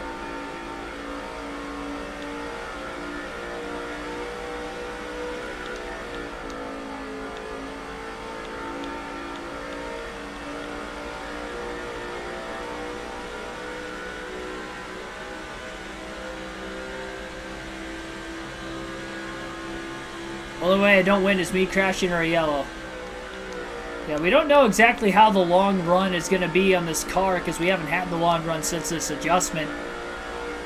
Made a couple pit stops ago because we only ran a couple laps, about 7 laps, and then we pitted again, so we'll see.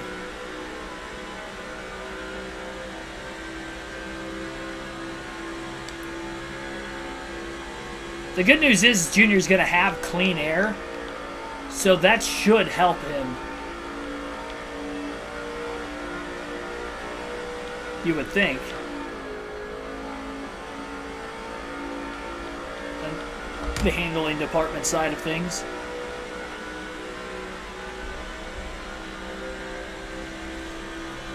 They'll say because it's a jinx. I don't believe in jinxing. I believe things happen for the sake of happening. Like, I mean, this game, you believe in AI conspiracies all you want, but I have a feeling this game, it cannot pick up on what I say. Now, granted, I did say that it was a clean stop so far during the first pit stop of the race, and then Dale Jr., like, alright, well, it wasn't him, but the left rear tire changer made a mistake like a second after I said something. I look at it, I mean, it's a coincidence. 51.87 says 50. I had a stroke there. 51.877 fastest lap. That's actually surprising considering I don't have any drafting help right now. You definitely tell second on back is closing in. That's how much the drafting help matters down these long straightaways. Because Dale Jr. had over a 32.5 second lead. He's lost 2 seconds since he came out of the pits. He's obviously got a lot of time to give up. And they're still going to have to close in quite a bit if they're going to catch him to the end of the race. We'll take our first field pass and we'll see what Michael Waltrip in the 15 car is doing and what position he is in right now. Currently, Waltrip's in 20th. He's going to try to block Kyle Busch down the backstretch as Busch pulls out of line.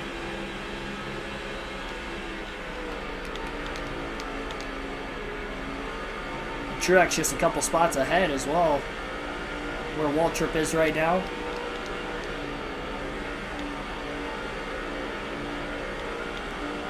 Truex was in the top 10 earlier. He's faded back just a bit.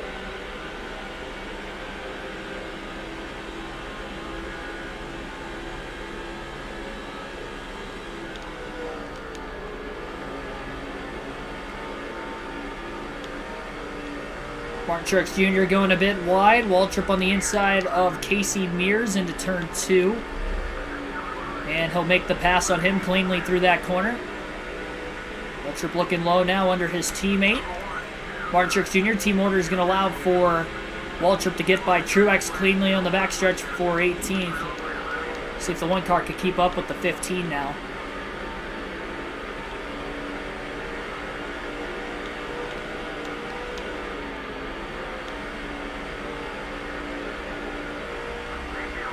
Waltrip to the inside of Jeremy Mayfield. The 19 car. Side by side into turn 1. Waltrip has the advantage on the bottom. And he'll be able to clear Mayfield for 17th. Waltrip up off the curb, not a gigantic bounce that time.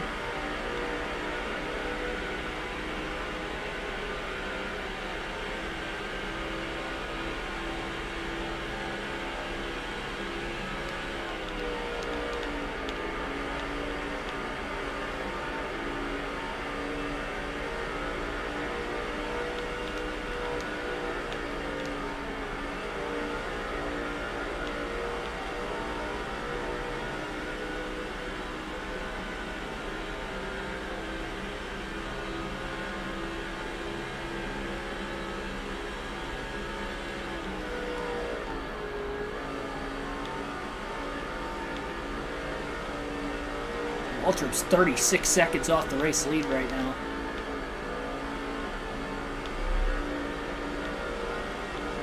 Trying to get himself in the best position possible if a caution comes out. That could give him a chance still to the end.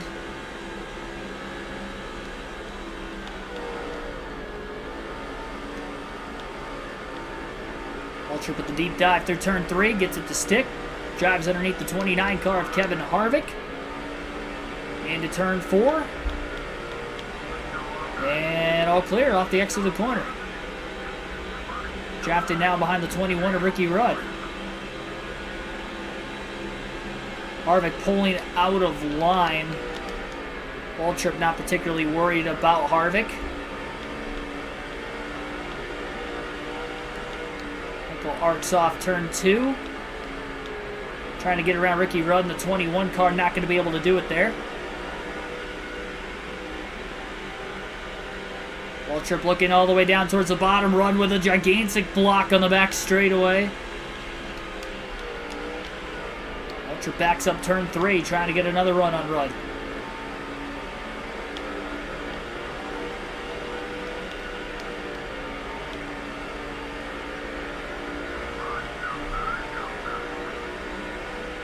Waltrip down low off turn 4, underneath the 21 of Rudd. We'll go back to Martin Truex Jr. in the 1 car now. We'll drive with him for the next little bit. As Waltrip's trying to get around Rudd for 15th.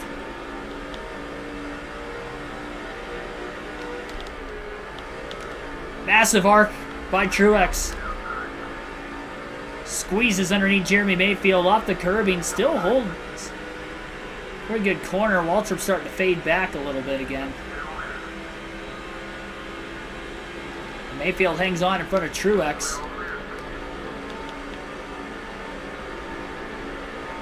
Waltrip running really slow all of a sudden, and Truex is going to get around the 15 car into turn 4. Mayfield to the inside of the 15 of Waltrip as well. So Michael Waltrip's starting to fall backwards all of a sudden, despite battling for 15th up there.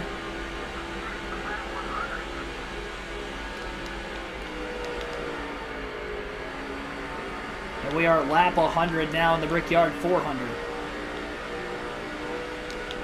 250 miles complete, 150 miles still to go.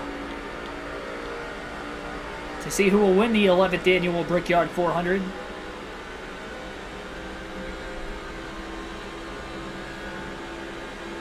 Truex close enough to get a draft behind Kevin Harvick on the back straightaway. Great corner in turn 3 for Truex. Typical Waltrip being slow as he is.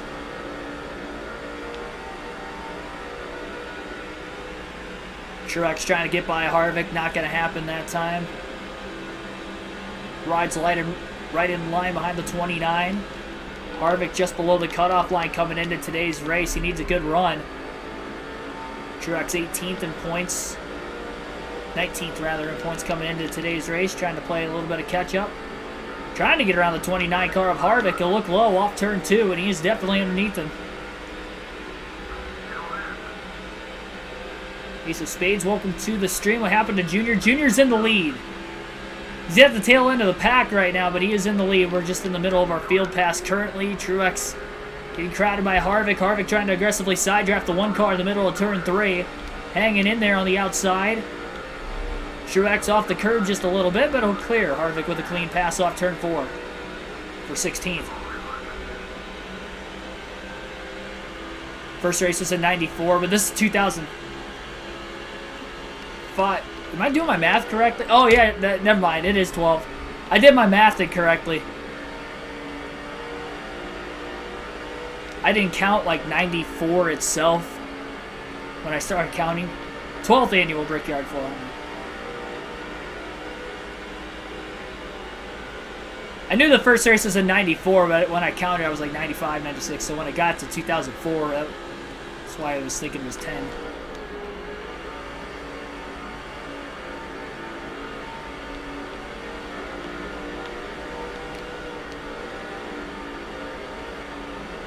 Alright, we'll go back to Dale Jr. this next lap.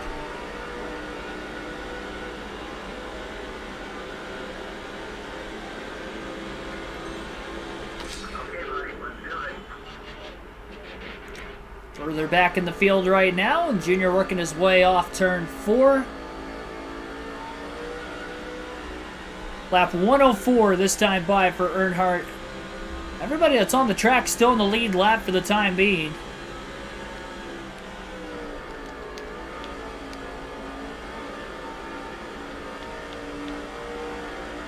Well, yeah, it would be the 11th annual, but the 12th. Maybe that's what I was thinking. 11th annual, but it's the 12th anniversary. Or no, it's the other way. I think you're thinking the other way around, Mark. It would be the 12th annual Brickyard 400, but it's the 11th anniversary. Because you have to wait a year for it to technically be an anniversary. After 1 year to be an anniversary, but because the race was in 94, it'd be the 12th annual.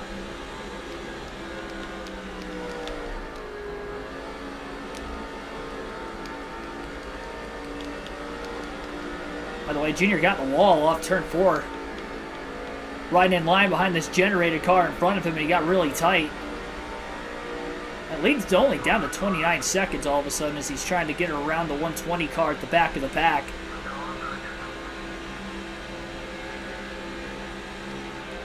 And Junior down low into turn 3.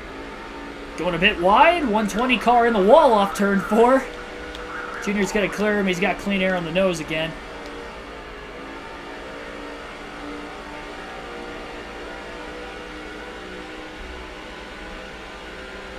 As long as Dale Jr. can make it to 43 laps to go, he'll be in the window to be able to make it on just one more stop today. And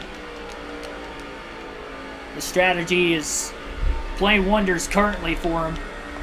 We have 55 laps to go yet in the Brickyard 400.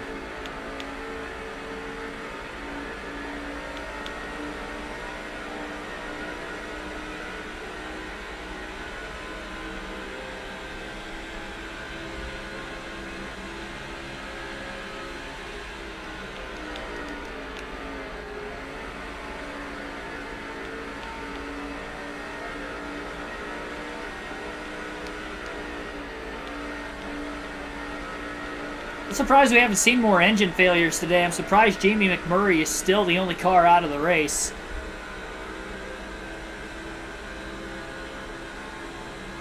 Blew up in the middle of the first green flag pit stops back right around lap 40.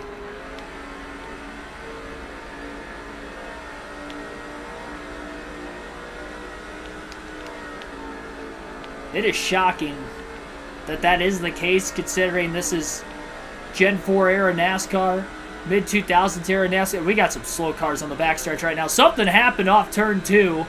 Field's getting slowed up, and Junior's going to pass a whole... Oh, man, I thought Jimmy Spencer was going to make a move. Michael Waltrip is slow all of a sudden. Junior drove it in flat going into turn 1. He got into Waltrip. And Waltrip's in the wall in turn 3. There is problems with that 15 car right now.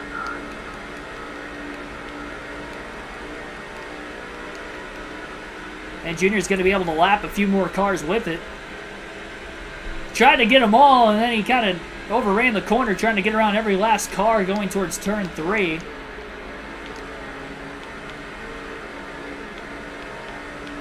And Terry Labonte and Jimmy Spencer were able to hold on to the lead lap for the time being. I don't know what's going on with that 15 car, though.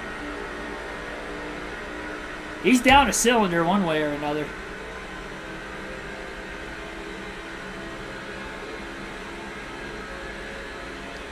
It was not that slow before.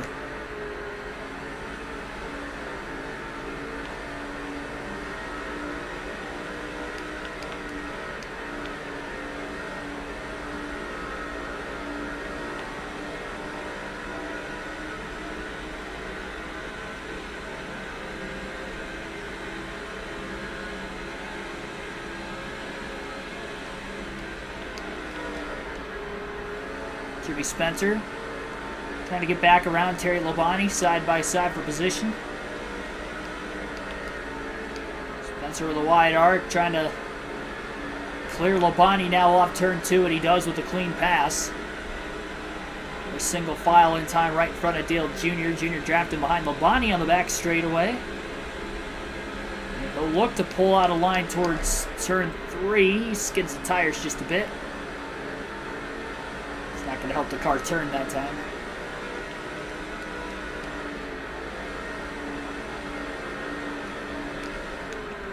Junior lifts big time off turn 4 to keep it off the wall. We're going to alternate through the different camera angles one final time in today's race. Junior trying to block the 143 car down towards turn 1. A little contact up ahead between Labonte and Spencer getting into turn 1. Terry Labonte got into the left rear corner panel of the 50.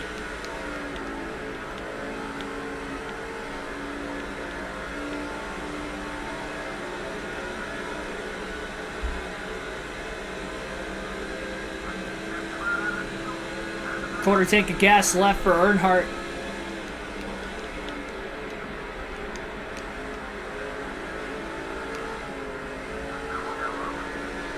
He's got a car underneath him. At least he did in turn 3.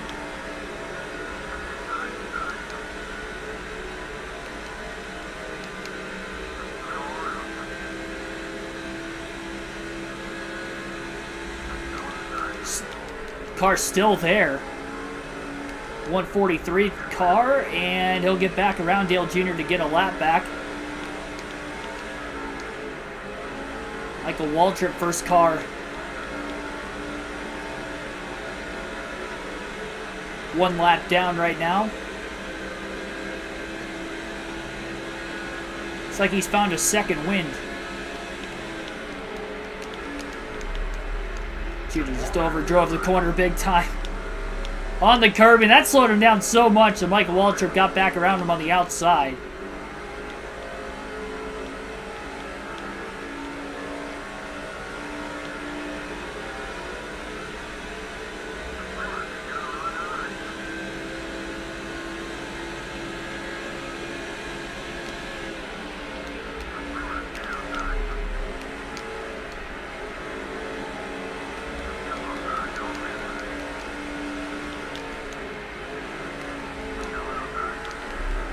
Waltrip just ran right in the side of the 8 car.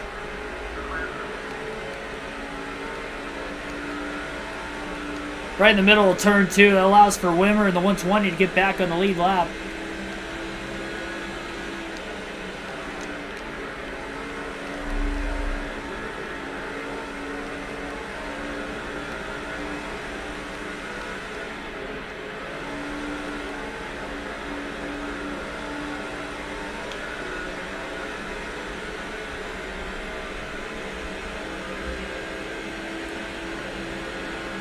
Not what Dale Jr. wants here in lap traffic right now. It's definitely costing him quite a bit of time. It's just so hard to pass at this racetrack.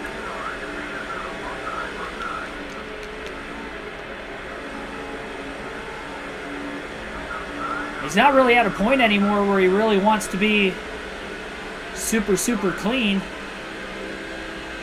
I say that, I'm looking at Mr. Clean on the back bumper of the 120 car. Jr. backing up turn 3 a little bit as he's side by side into the corner with the 22 of Scott Wimmer underneath him. He'll clear Wimmer. Wimmer's in the wall off of turn 3. That's the same spot Jeff Green wrecked earlier.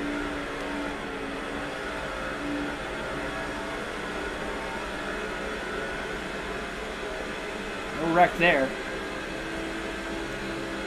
A 22.7 second lead right now for Dale Earnhardt Jr.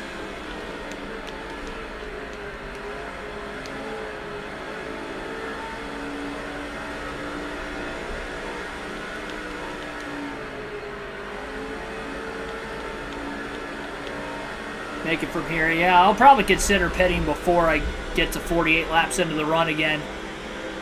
Mainly because of the lap traffic holding Dale Jr. up right now. And Jr. had about a 32.5 second lead at one point. Now it's down to 22 seconds. 22.3 in the middle of turns 3 and 4. It's a one-stop race to the end for everybody else. And he does have a little bit older tires on top of the fact that got cars in front of him.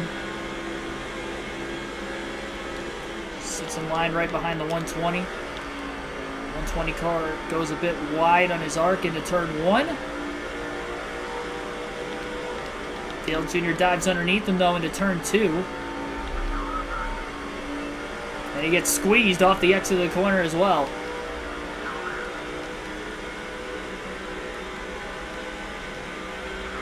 That'll cost him time on the backstretch. Sounds like about an 1/8 of a tank of gas left for Earnhardt. This point in the run right now. 45 laps to go this time by. Probably going to look to at least split it in half just to be safe.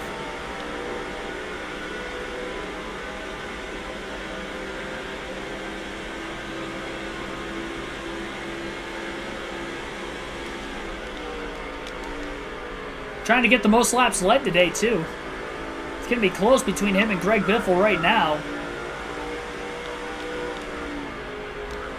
I think there's a car underneath Dale Jr. going into turn 2. And now he's clear. Boris said who was trying to get back on the lead lap.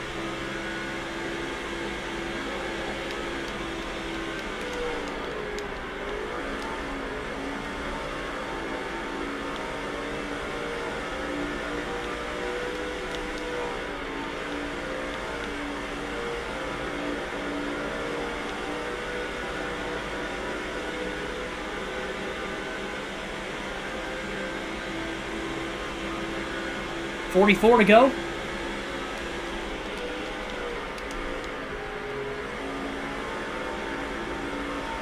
Dale Jr.'s pit crew has made 2 mistakes on 3 stops so far. Probably going to want a clean stop the rest of this way as well. We can, of course, try to win and not give up too much more time with 1 more stop left. The slowest of the 3 stops during the last green flag stop, and the only green flag stop Earnhardt has taken today, way back at lap 48, is an 18.2 second pit stop. So again, gonna have to be quicker than that. As he rides in line right behind the 120 car through turns 3 and 4. 43 laps to go at the line. Dale Jr. will pit this time by. That means he is splitting the race in half to the finish from when he last restarted back at lap 75. We'll go 43 laps and 43 laps for tire purposes. Take on a little bit fresher tires with the field not pitting yet.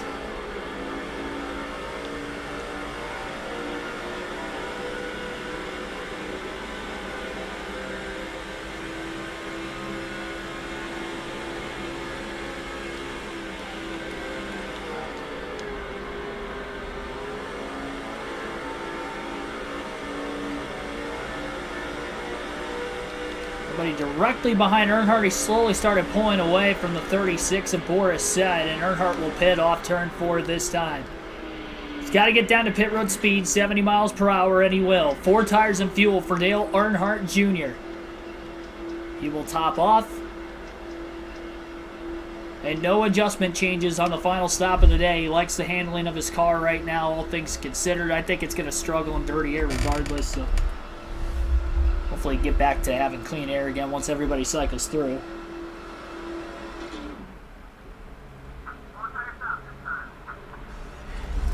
Here's the money stop.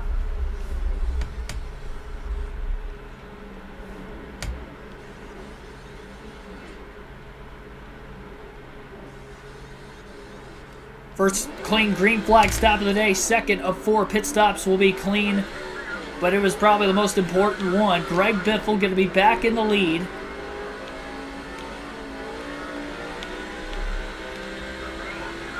Greg Biffle back out in front in the Brickyard 400. Dale Jr. back to 24th, but he is still on the lead lap if the caution were to come out. He would definitely stay out of the pits and cycle back as the leader.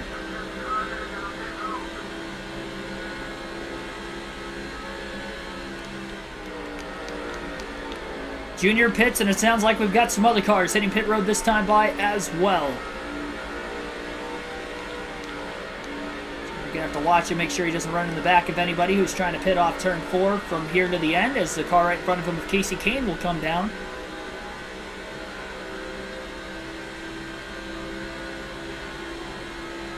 .41 laps left.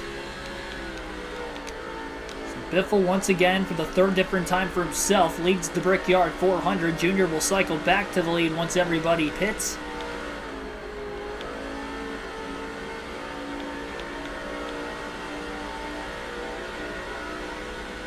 Junior is about 20 seconds behind the Biff right now.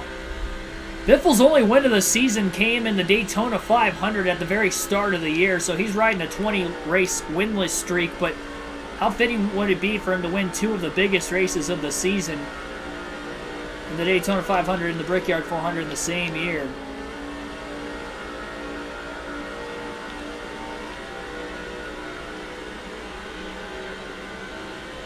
Be an incredible feat if he's able to do so. He's 40 laps away right now. Definitely going to have to watch the lap cars coming out of the pits down at the bottom of the track. Terry Labonte is pulling up, and Junior had to lift big time. He was on the brakes going towards turn 2.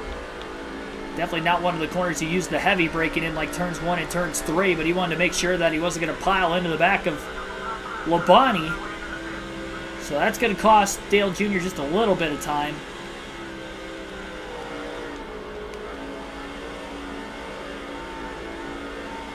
And it looks like Martin Truex Jr. is on his way into the pits. Ryan Newman will take over the lead once again today. He did during the last set of pit stops as well.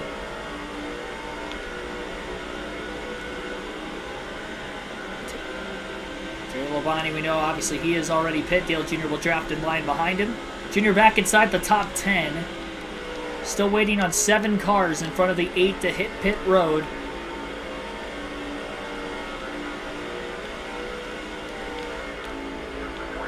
Biffle only stayed out about 2 to 3 laps longer than Earnhardt. Earnhardt to the inside of the 44 of Terry Labonte.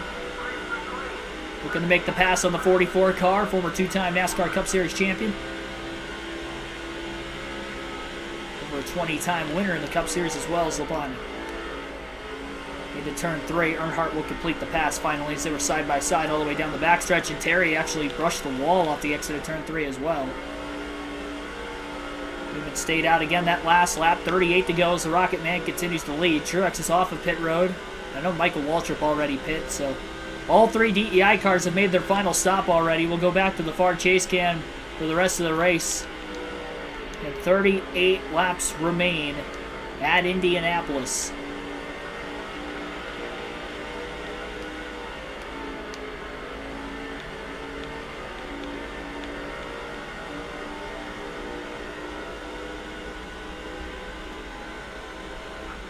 $20 likes on the stream so far. Be sure to hit that like button and subscribe for more daily NASCAR content if you have not already. Our goal tonight of trying to get to 50 likes isn't looking likely, but definitely hit that like button. We've had a string of 7 streams in a row in which we've had that many likes, so be sure to hit it if you have not already. Helps these streams out a ton. Welcome back, Wade. Tony Stewart to the lead now. Newman's in the pits. Top 3 still have to hit pit road yet in front of Dale Jr., and then Jr. will cycle back out in front.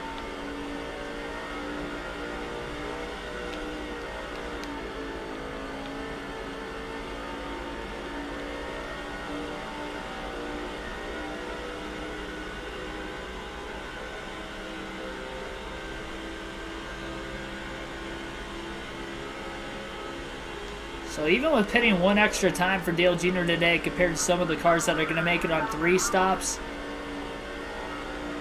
it looks like the 4-stop strategy is going to work for him. Not because of the tires were that much more important, but because of when he pit during each of the only 2 cautions today. Nobody else did. First one, he probably didn't have to pit during. That actually would have hurt him if the second one didn't come out. But the second one came out at the perfect time for him to pit. He knew he was in his window to make it to the end. 43 and 43 laps to the end. Almost contact going into turn 2. Jeff Green on the outside. Couldn't tell who that car was down low. Middle of the corner. Stewart's still out there on the track. All time for the picker to make a clean stop, yeah. Hoping of the 20-second lead Earnhardt had before he pitted, he was able to get some of that time back on Biffle with pitting a couple laps before him. Taking a little bit of an advantage on fresher tires. Jeff Green will pit off turn 4. That's why he tried to make sure he got down to the inside of Kyle Petty and John Andretti. Tony Stewart still on the track. Green was actually for position. And now Tony Stewart is the last car that still has to hit pit road today. Who's your native out in front for now? Sebastian Vettel retiring at the end of the season? Oh, wow.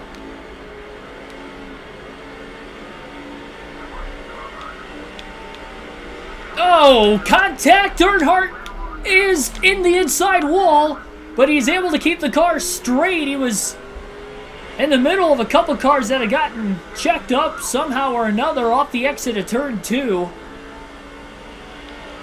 Earnhardt did a great job just trying to keep that car straight. He pancaked the inside wall after contact with John Andretti in the 14. Stays clear of Borisset off turn 4.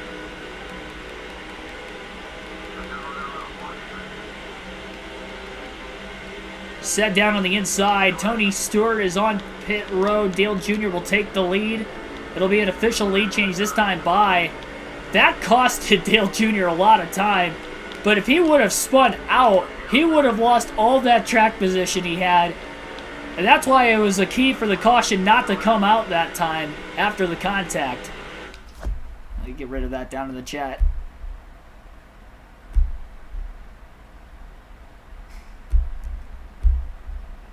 Got the BOT. Gonna MOVE on the way out.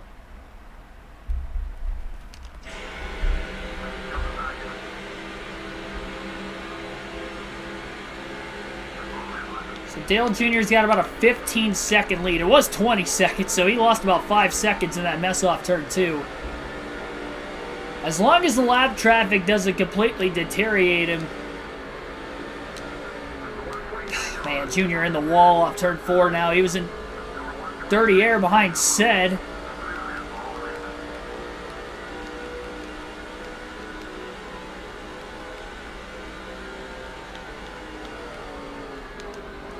At least he's got clean air in front of him now. Oh, come on.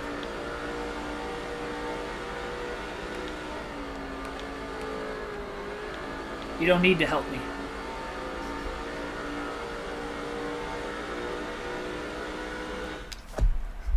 I don't need help. May look like it. I've struggled the last couple laps, but I don't need your help.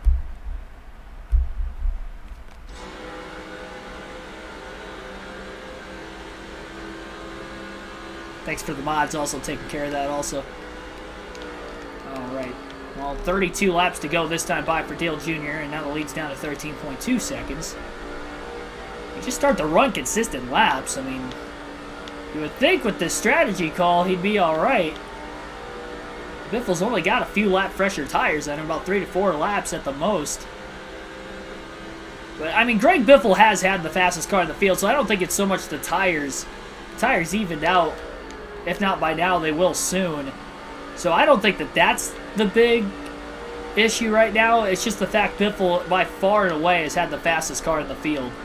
And the only reason Dale Jr.'s led as many laps as he had is really off of strategy alone. He had a top 10 car. I don't even know that Jr. necessarily had a top 5 car. I would imagine with the adjustments he could have potentially.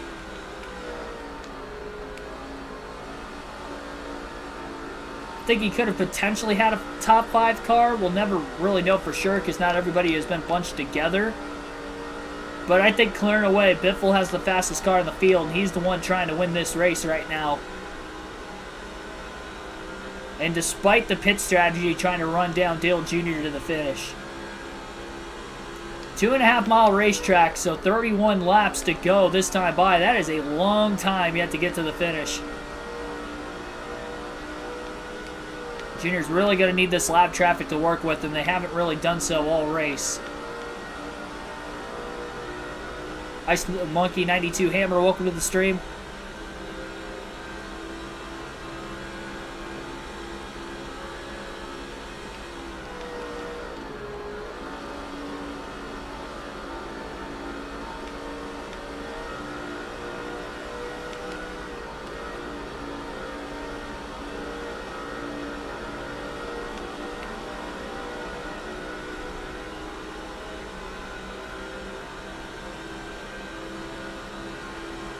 $30 to go in the Brickyard 400.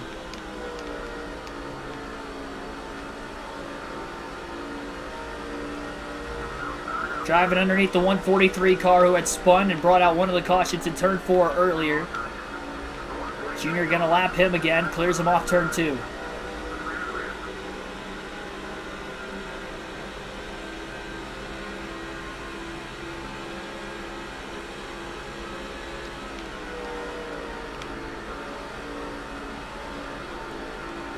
Trying to cross Dale Jr. over, couldn't quite get underneath him that time into turn 3. I mean, Jr. passed him about as well as he could have.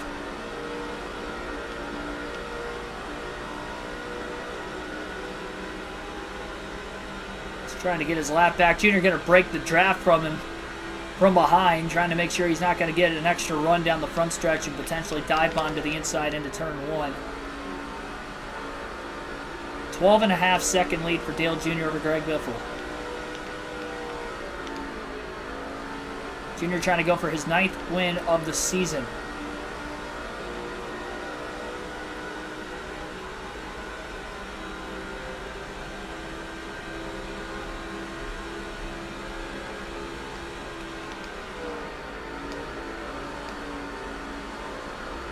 You know what? I just realized I've been saying your name wrong the whole time. I've been calling you Ice the Monkey 92 Hammer. I didn't even realize it was Ice Demon King 92 Hammer. I apologize for that. Oh my gosh. I can't believe I've been doing that for how long? How long have you been watching the channel? I've been doing that for. I'm surprised you haven't called me out in the chat yet. You've had every right to. He's probably being very polite. I appreciate that. I feel so stupid all of a sudden.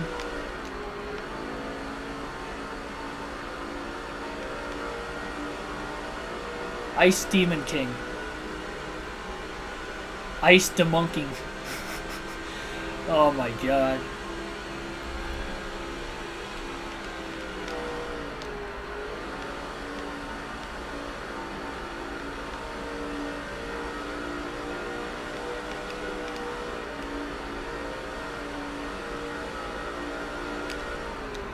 Junior lifts off turn 4, almost got it into the wall. You know his car can't be that tight right now. He just flat out almost overdrove it. After he lifted, he went down to the bottom, trying to stay out of the way of the 143 car, who gets right back around him because of it. Junior's pushing hard because he knows Biffle's faster than him, but he's pushing just a bit too hard right now. So he didn't have any... Zach is your real name?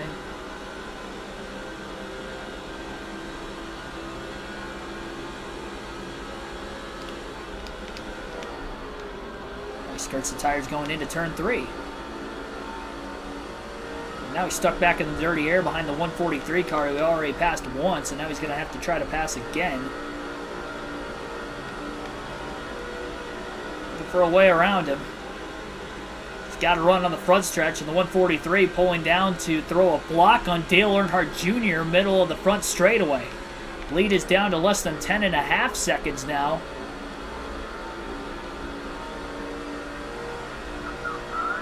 In the short chute of 1 and 2, gets underneath the 143 car.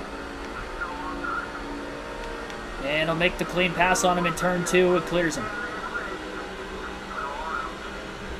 Took him about an extra half a lap to get around him than what he wanted to. Now he'll block the bottom going towards turn 3. 143 car is going to try to cross Earnhardt back over again.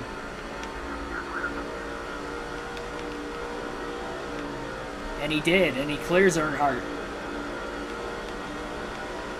Earnhardt picking up the pace through 3 and 4. Again, back towards the bottom, the 143 with a block. Yeah, one car on pit road who blew an engine.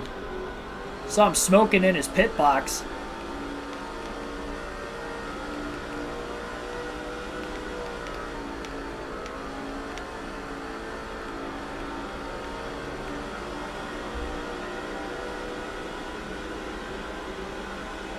Wonder if anybody's mishit the ball. I'm sure they have.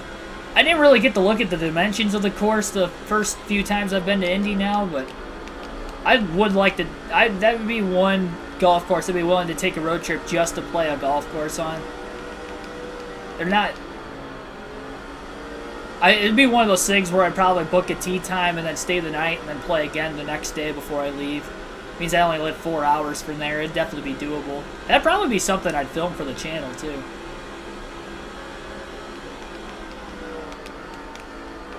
Just with it being there.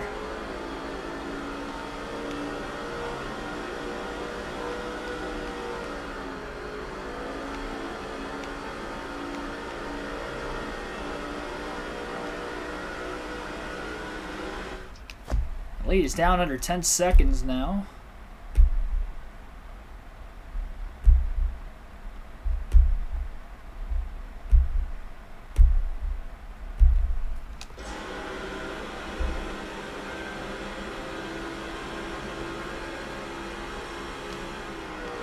You know, I've got good luck on my side today. I would have thought that I was going to win this race, and if I win because of this strategy, here's why. I've got my Indy 500 shirt on. I have not wore this since I bought it when I went to the Indy 500 earlier this year. I figured, you know what, racing the oval at the Brickyard today, I'm going to wear the shirt for the first time on the stream. So I've got that on. And I've got the red hat backwards like Dale Jr. did back in his DEI days as well. So those two things hand in hand, I thought for sure I'd have to win.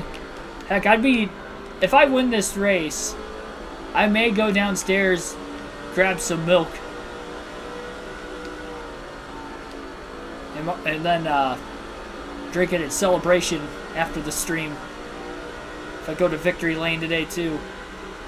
Maybe that's the one thing I'm missing. Maybe I needed that before the stream started.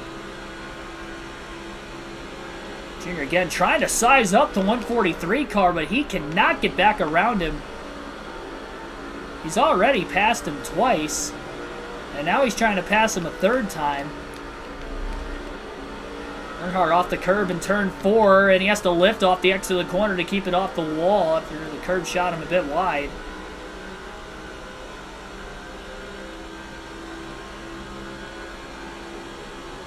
I don't have any bricks I could kiss. I don't know where I'd go to have to do that. No brick. Yeah. Maybe I'll go to like a Lowe's store next time I race at Indy or something, buy a brick. Just one brick. just so I can.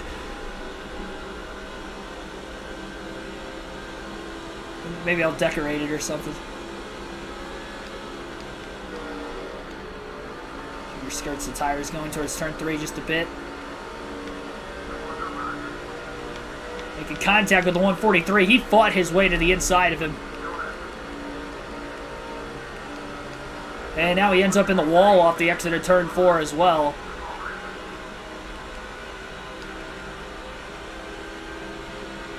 .21 laps to go, 9-second lead for Greg Biffle to try to run Dale Jr. down.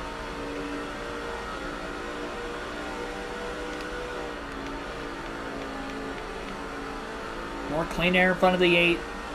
143 car made that mistake. He got in the wall off turn 4, and that allowed for Junior to clear him, and took him a long time to get back around him. I don't think he'll have to worry about him again.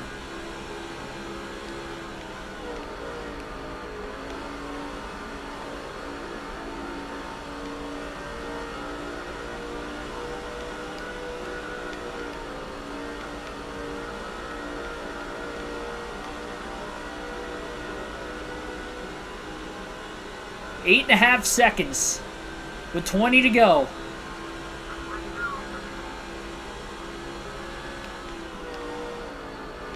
Biffle got back to the lead. He had about a 13.5 second advantage over Biffle.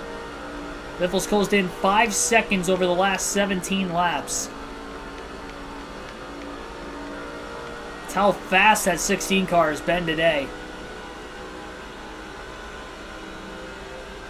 Strategy was probably going to be the only way to beat him, and Dale Jr. was the only one willing to go off strategy during that last caution to pit. Get this track position. He knows he can make it on fuel.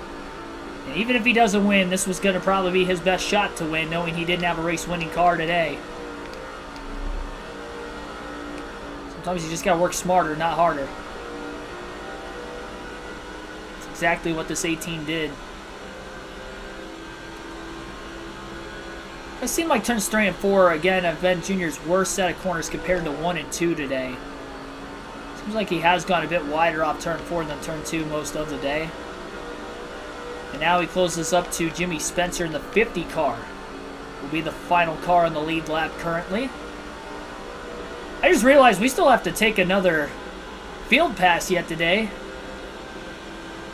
Hey, I ran quicker when I wasn't racing as it earlier, so I'm going to assume that that will be the case again. So we'll take our final field pass when we get back to the start-finish line. This time we'll run 4 more laps with Michael Waltrip, 4 more with Mark Truex Jr. Maybe Jr. can get around Jimmy Spencer a little quicker that way, so we'll just stay in line behind Spencer off the exit of turn 4. 8.1 second lead, and we'll see what Michael Waltrip in the 15 car is at in the running order. He was a lap down a little earlier, but it looks like Waltrip's back on the lead lap right now and currently in the 30th place position. Going 3 wide into turn 2 to make a pass on Scott Riggs and Shane Meal. Oh, contact off of turn 2 as well between Meal and Riggs as they got together. I think Meal got in the wall. I don't know where that run came from for Waltrip. That was a massive run.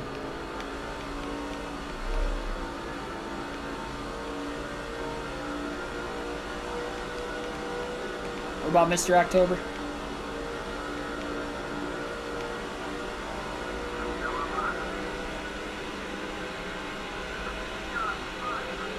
Getting by Kenny Schrader, Jason Leffler. Ultra 47.5 seconds behind Dale Jr., who's the race leader right now.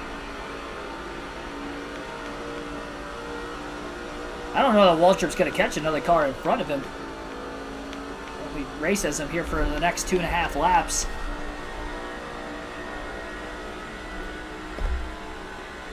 Running about where he's been in points most of the year, outside the top 20.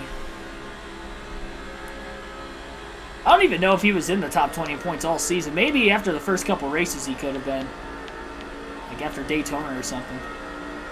After the first race is probably like the only time he was inside the top 10 all top 20 all season. Jimmy Spencer's nickname, remember they called him? I don't remember that being one of his nicknames. I remember Mr. Excitement. But... oh, well, it looks like somebody else must have blown an engine. So never mind, I guess Waltrip is going to get another spot. Only the third driver to blow an engine now today. There may be some drivers that are going to be short on fuel to the end as well that pitted with about 41, 42 to go. But we know Biffle can make it to the end. So Junior's still going to have to race hard to keep him behind him the rest of the way. There's another car that Waltrip's closing in on just in front of him as well. So he may be able to pass that car yet after all. One more lap with Mikey. And we'll see where Martin Truex Jr. is at in the field. Truex was in the top 10 earlier, and then he fell back outside the top 20 at one point. We raced him back up to about 17th earlier. Last time we did a field pass. Jeff Burton's really falling back. He was also inside the top 10 at one point. Waltrip blows by him in the short chute of turns 1 and 2 for 24th.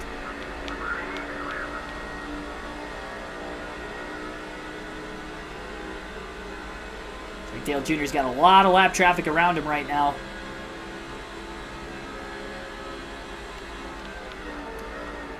Hopefully he's getting through it all right. So far, he really hasn't.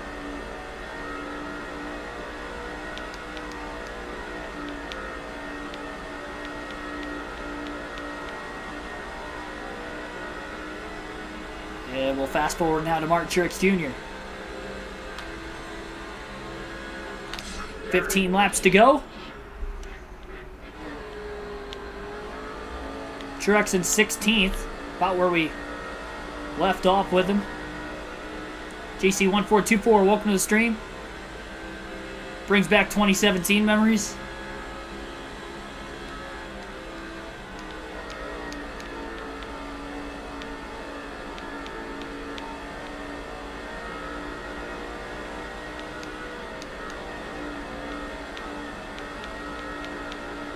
I'm trying to figure out what 2017 had to do with Indy or with... I guess it was Dale Jr.'s last season, so maybe it was the last time he ran the Brickyard 400. Maybe that's what you're getting at.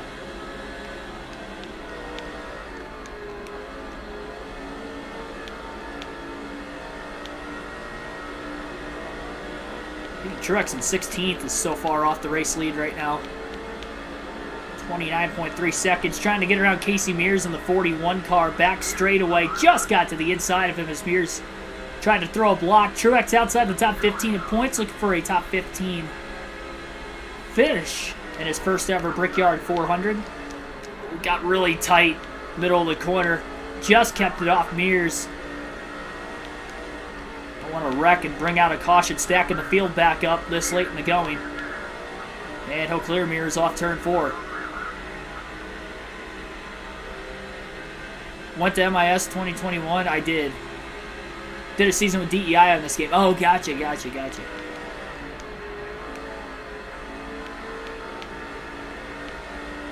was going to say, that didn't make any sense to me. I was like, oh. Like, this is 2005.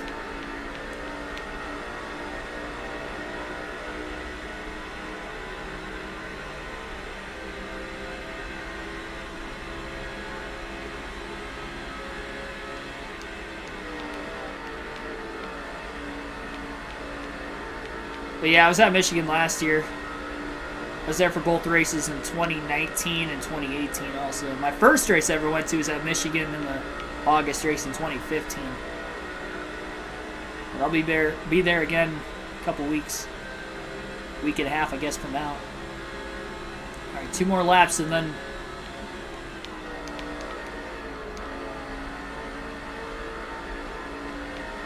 that Rise Against intro.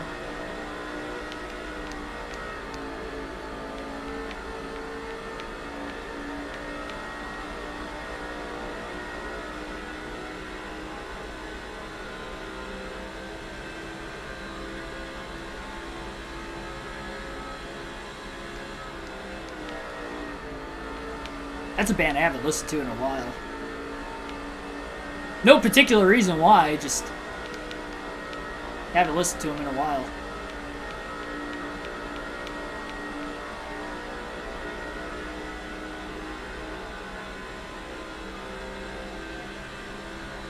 Oh, trust me, I'm counting down the days, Wade.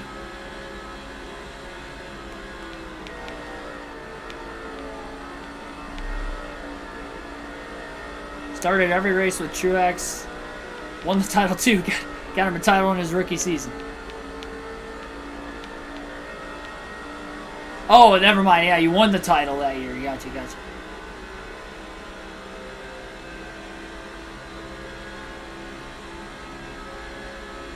This is true. Maybe you doing that season mode led to his success that year in real life. Maybe it correlated with one another one way or another.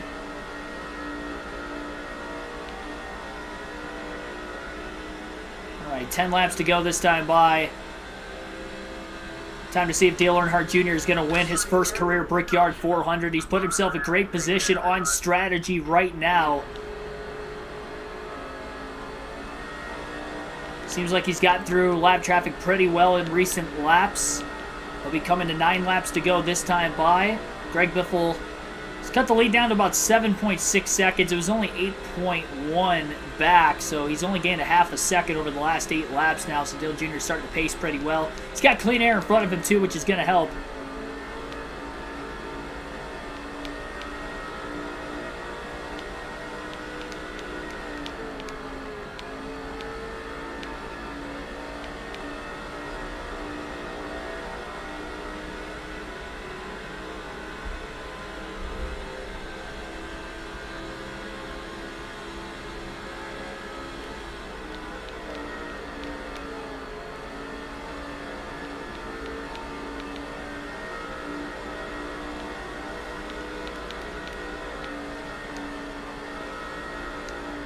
Happiest year of Kamikaze Games life.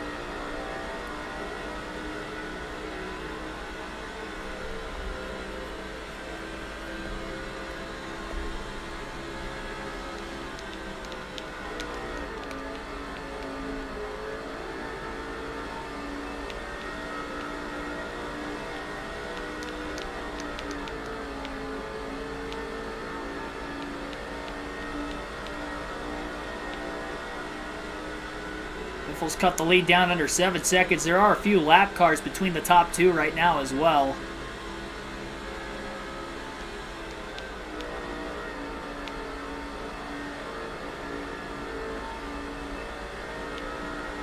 Pretty wide through turn 3. He's really pushing hard right now. Probably doesn't need to. You don't want to force yourself into a mistake, but right now, so far, so good for the 8.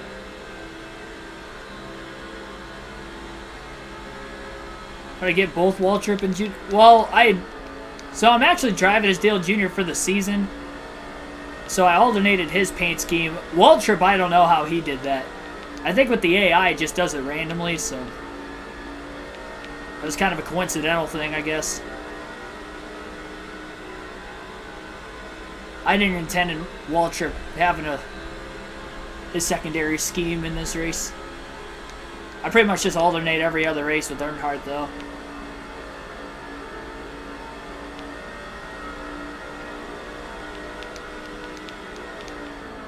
I'm not too worried about trying to carry the entire team.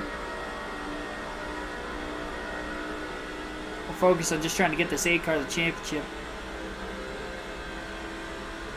The preface of the season, hence the title of the streams. 6 laps to go, 6.3 seconds ahead of Greg Biffle. Biffle's had the fastest car today, but again, he looks as if he may be getting beat on strategy right now, as long as it stays green to the finish. We've only had 2 cautions so far today, and we last restarted at lap 75, so it's been a long time since the last yellow. It's the longest green flag run of the race so far, currently at 80 laps. Previous longest before that was 55 laps before the first caution.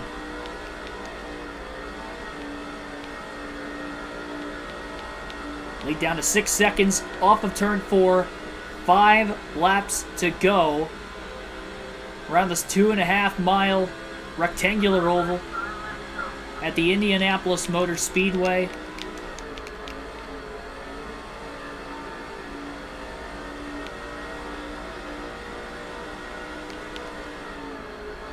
Junior looking to close in on Carl Edwards a little more for the regular season championship. Came in 4th in points today, 192 out of 1st.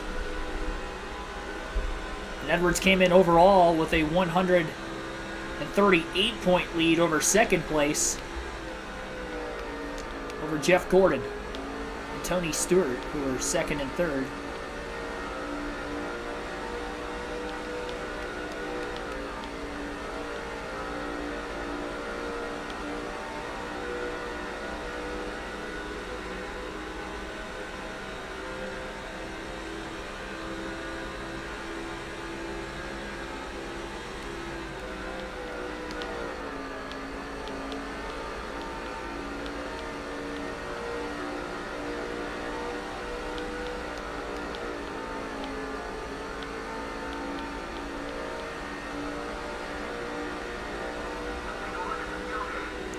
Quarter tank of gas left now for the A, but again, plenty good to the finish. Able to go 48 laps on a full tank, and he went 43, leading him with 43 to go. Last he had hit the pits. It was about 5 laps to the good.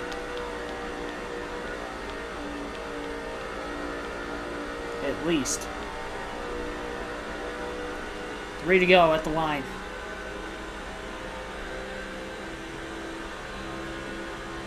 Trying to remember where you were when this race happened. I wouldn't be able to remember that. I would have only been like 6 or 7, so who knows? Maybe I was watching it at my grandparents' house or something. That seems about right. Especially with it being in the summer. That was probably more likely to have been the case. I know Tony Stewart won this race. I believe it was his first Brickyard 400 at the time.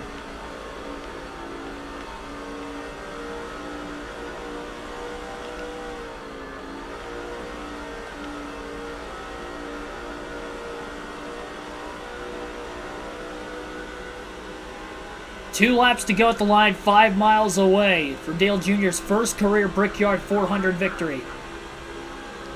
5.2 second lead. Gonna sting for Biffle that he's not gonna end that 20 race losing streak today after winning the Daytona 500 at the start of the season, knowing he had the car to beat all day long. But the call to not hit pit road during the last caution for really anybody else in the field is what has allowed Dale Jr. to not have to fight his way through the field at all, but to be patient, play it out to the end, hope it stays green, and it has stayed green the entire end of this race for 85 laps. And when we get to the white flag, next flag will be the checker. There's no caution on the final lap in this game.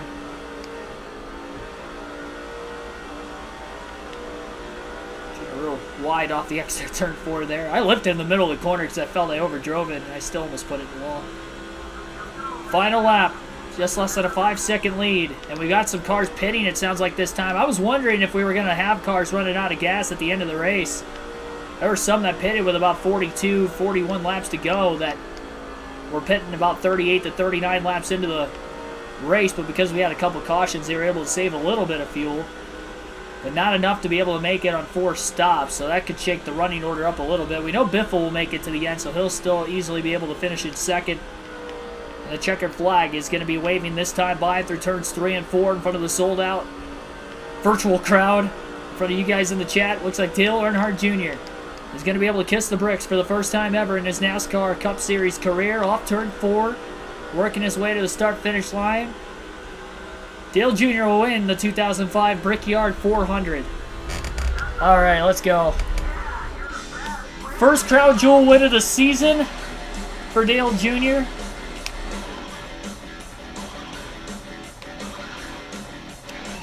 Trying to back up. There we go. I messed up the burnout already.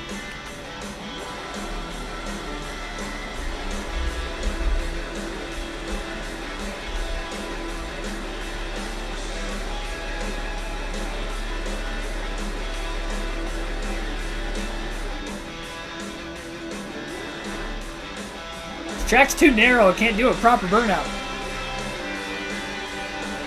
I know this might be satanistic, but I'll probably just do the burnout over the bricks here. If I can actually, God bless America. This is not a good victory celebration. Sorry, it's my first time. Looks like it at least.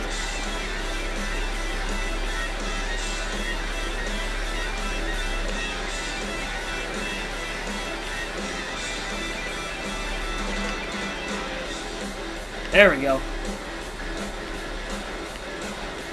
And into the wall again.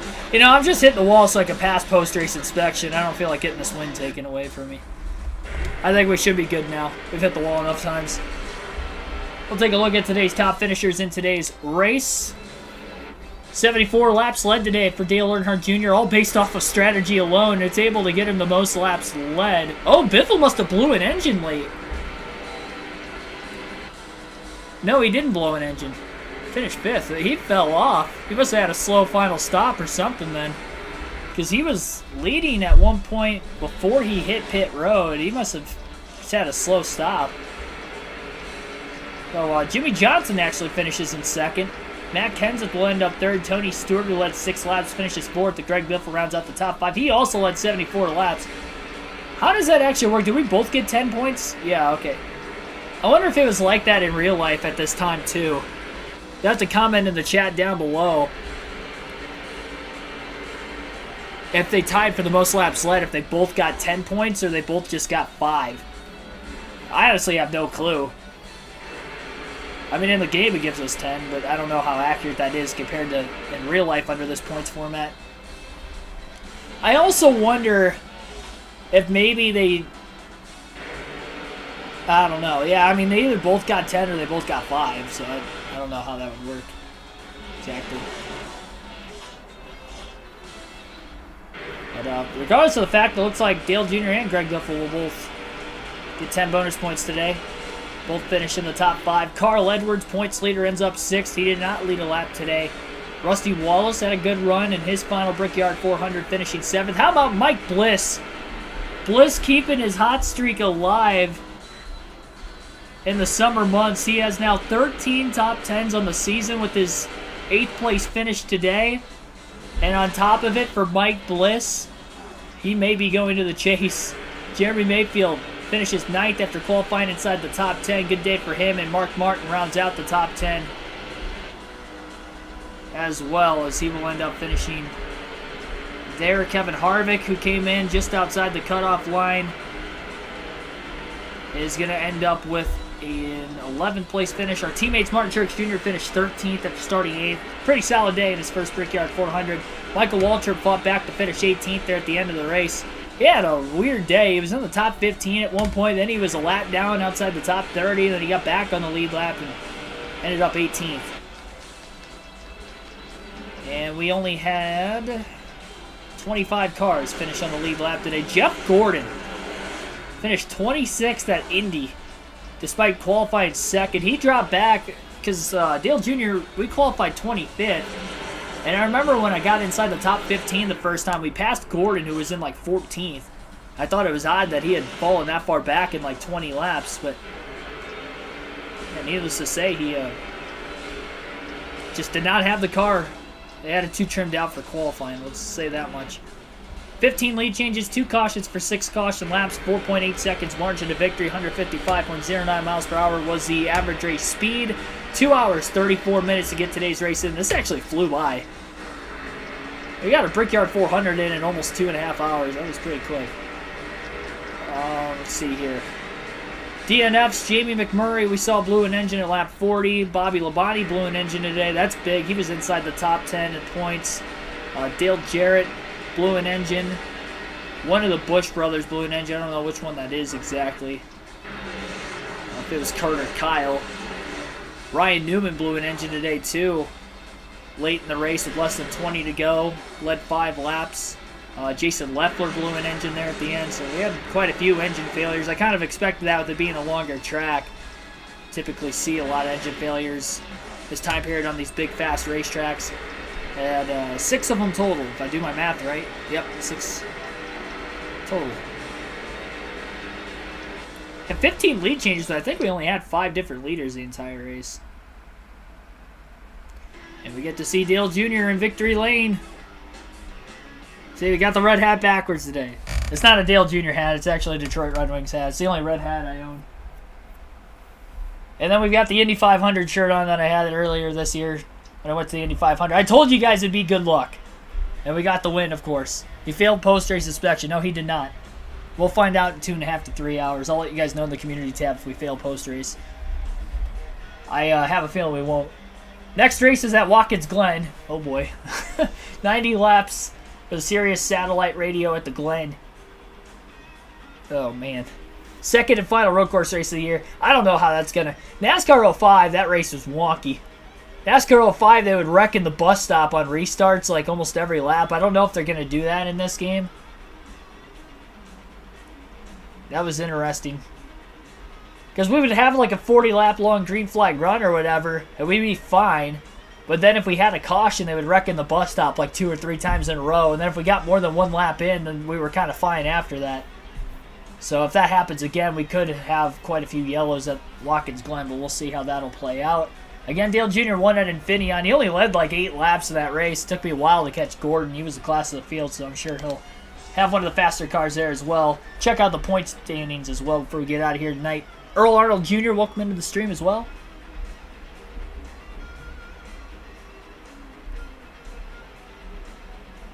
House was destroyed in September of 2005. Correct me if I'm wrong, but I think you lived down south. Did it had to do with Hurricane Katrina at all? If you're still in the chat, JC.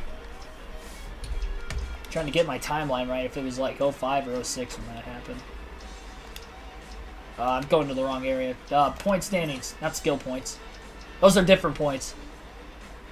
Well, Dale Jr. jumps up 2 spots in the standings with his win in the Brickyard 400 today. Gains 40 points on Carl Edwards. Edwards with a 6th place finish will grow his points lead out a little bit. He came in 138 points ahead of second. Now he's 152 ahead.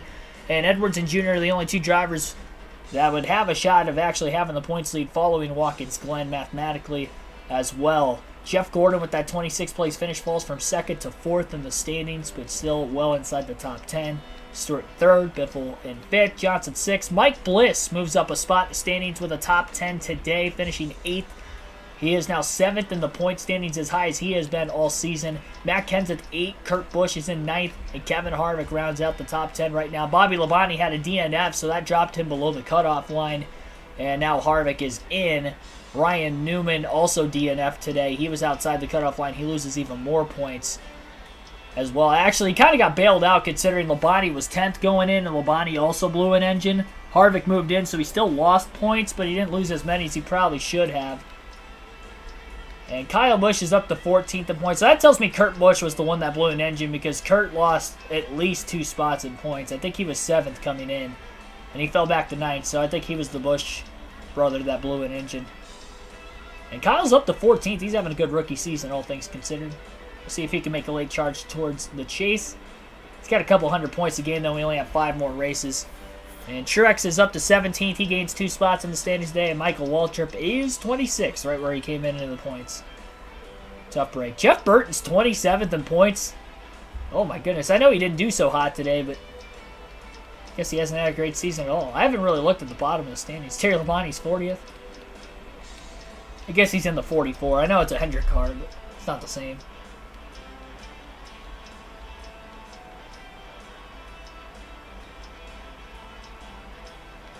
Casey Kane's 23rd in points. He's having a free fall in his sophomore season. Mark Martin 18th. Rusty Walls in his last season's 21st. Dale Jarrett 19th. All the older guys are outside the top 15. All the young bucks. Vickers Truex ahead of him. Kyle Busch. Elliott Sadler. I mean, Newman's only a few years in. Only 10-year veteran, really, that's a champion at this point. NASCAR that's up towards the top of the field right now would be Tony Stewart and Jeff Gordon. And then Matt Kenseth. Okay. So there's 4 Cup champions in the top 10 in points. Bonnie's just on the outside, and then got a ways back to, I almost said Mark Martin. He never won a title. Dale Jarrett. Alright, that's going to end tonight's stream. Thank you for everybody tuning in. 20 likes on the stream. Be sure to hit that like button if you haven't already. And subscribe on your way out as well for more daily NASCAR content. I will see you guys tomorrow on the channel. Early start time, 6 p.m. Eastern Standard Time tomorrow. The NASCAR Truck Series is raced at Indianapolis Raceway Park tomorrow night. I will not be able to do live commentary because I have to work Fridays and Saturdays. I don't want to be up too late with that race starting at 9. So tomorrow at 6, we will be doing an IRP race for the Truck Series. So that will be the next race of the season. Hopefully you guys tune in for that. And then also be sure to check out today's upload. I did the Truck Series race at the UPS Speedway, so that way I can run IRP tomorrow night, the same day as the actual Truck Series race at IRP. So definitely tune in for that, or watch that as soon as I hit end stream here in a couple seconds. Thank you for your appreciation and support, as always. Road to becoming a NASCAR commentator, and of course, on the road to 3,000 subs, as we are closely approaching that as well. I will see you guys. Thank you.